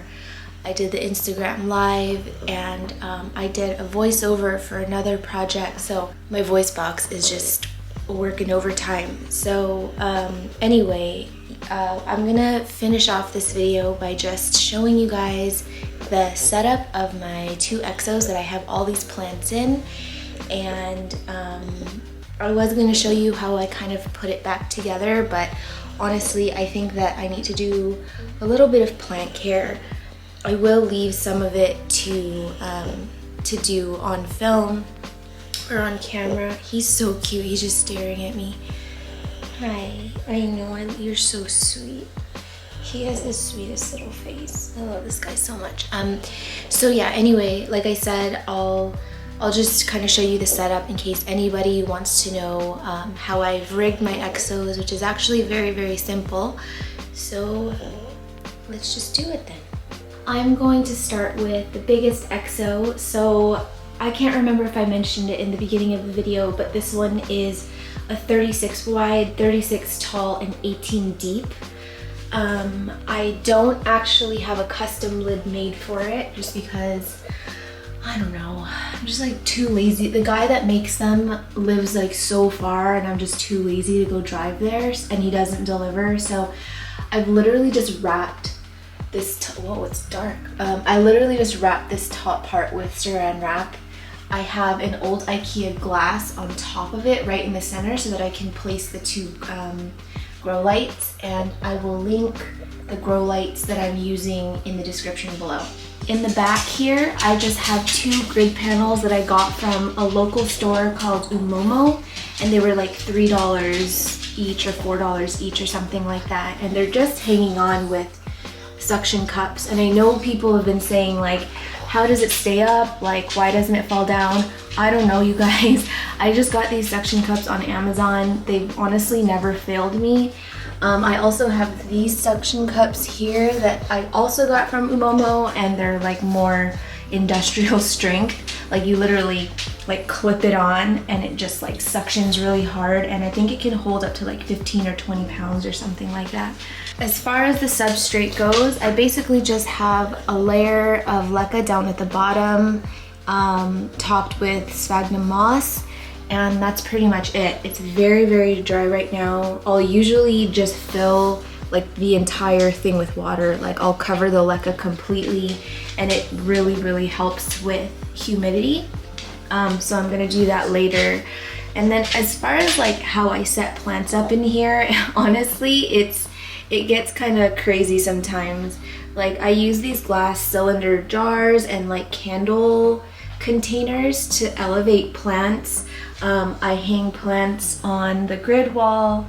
I kind of just do anything I can to stack and fit as many plants as possible in here. I don't have a fan running. I did seal up the front air holes with tape. I left just a few open. I even weather stripped this center piece. You can see here that it's not like airtight, so there is a little bit of a crack between the glass doors, and often I will, like after I'm done doing like a spray or something, like when I miss them, I actually keep the door just slightly open like this, and I don't close it all the way. And sometimes I will have a fan going like on my desk or like over here somewhere, and I'll just let air flow like kind of point in this direction, just to help with things, you know, like fungal issues and stuff like that. I don't have a heat mat or anything. I will say that the bottom does get pretty warm because there are grow lights under here, and like the heat kind of radiates upward. But other than that, the only heat that I'm giving this EXO is from the bottom lights and the top lights, and that's it. This EXO here is 36 inches tall, 24 inches wide, and 18 inches deep. Again, the same thing. I've just saran wrapped the top, and I have 3 10-watt light bars going across. Another grid panel from Umomo just being held on by suction cups. And I just have an array of random things to elevate stuff. I've been looking into trying to get like clear acrylic risers in different heights, but honestly, they're really expensive, and to me, it's just not worth the money when I can just use random stuff from the thrift store and the dollar store. I got this from Umomo for like $1.50.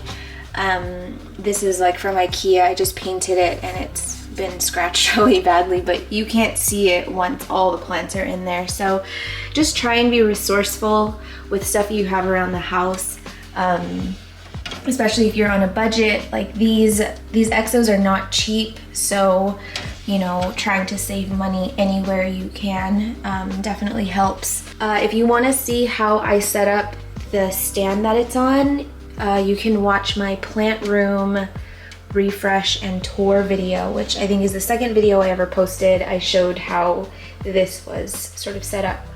Wiring, it's a mess. Honestly, it's something that I've always said I want to get sort of cleaned up and fixed, but unfortunately with a lot of these grow lights, they come with these like super short wires and these clunky like orange things, and it's just a hot mess. And honestly, if this was maybe like a display out in the living room, I would be more bothered to fix it up and make it nice, but it's just me in here and I don't really care. But everything is centralized to one electrical tower or outlet tower, whatever you call this, down over there. I think I can fit 12 outlets there, and then it's on a timer. I know it's like so blurry, but all of these lights are connected. They go on and off at the same time every day, and the timers that I use I'll also link in the description. It's all Wi-Fi. You don't have to like use any dials or anything, and there's an app that you can manually turn it on and off.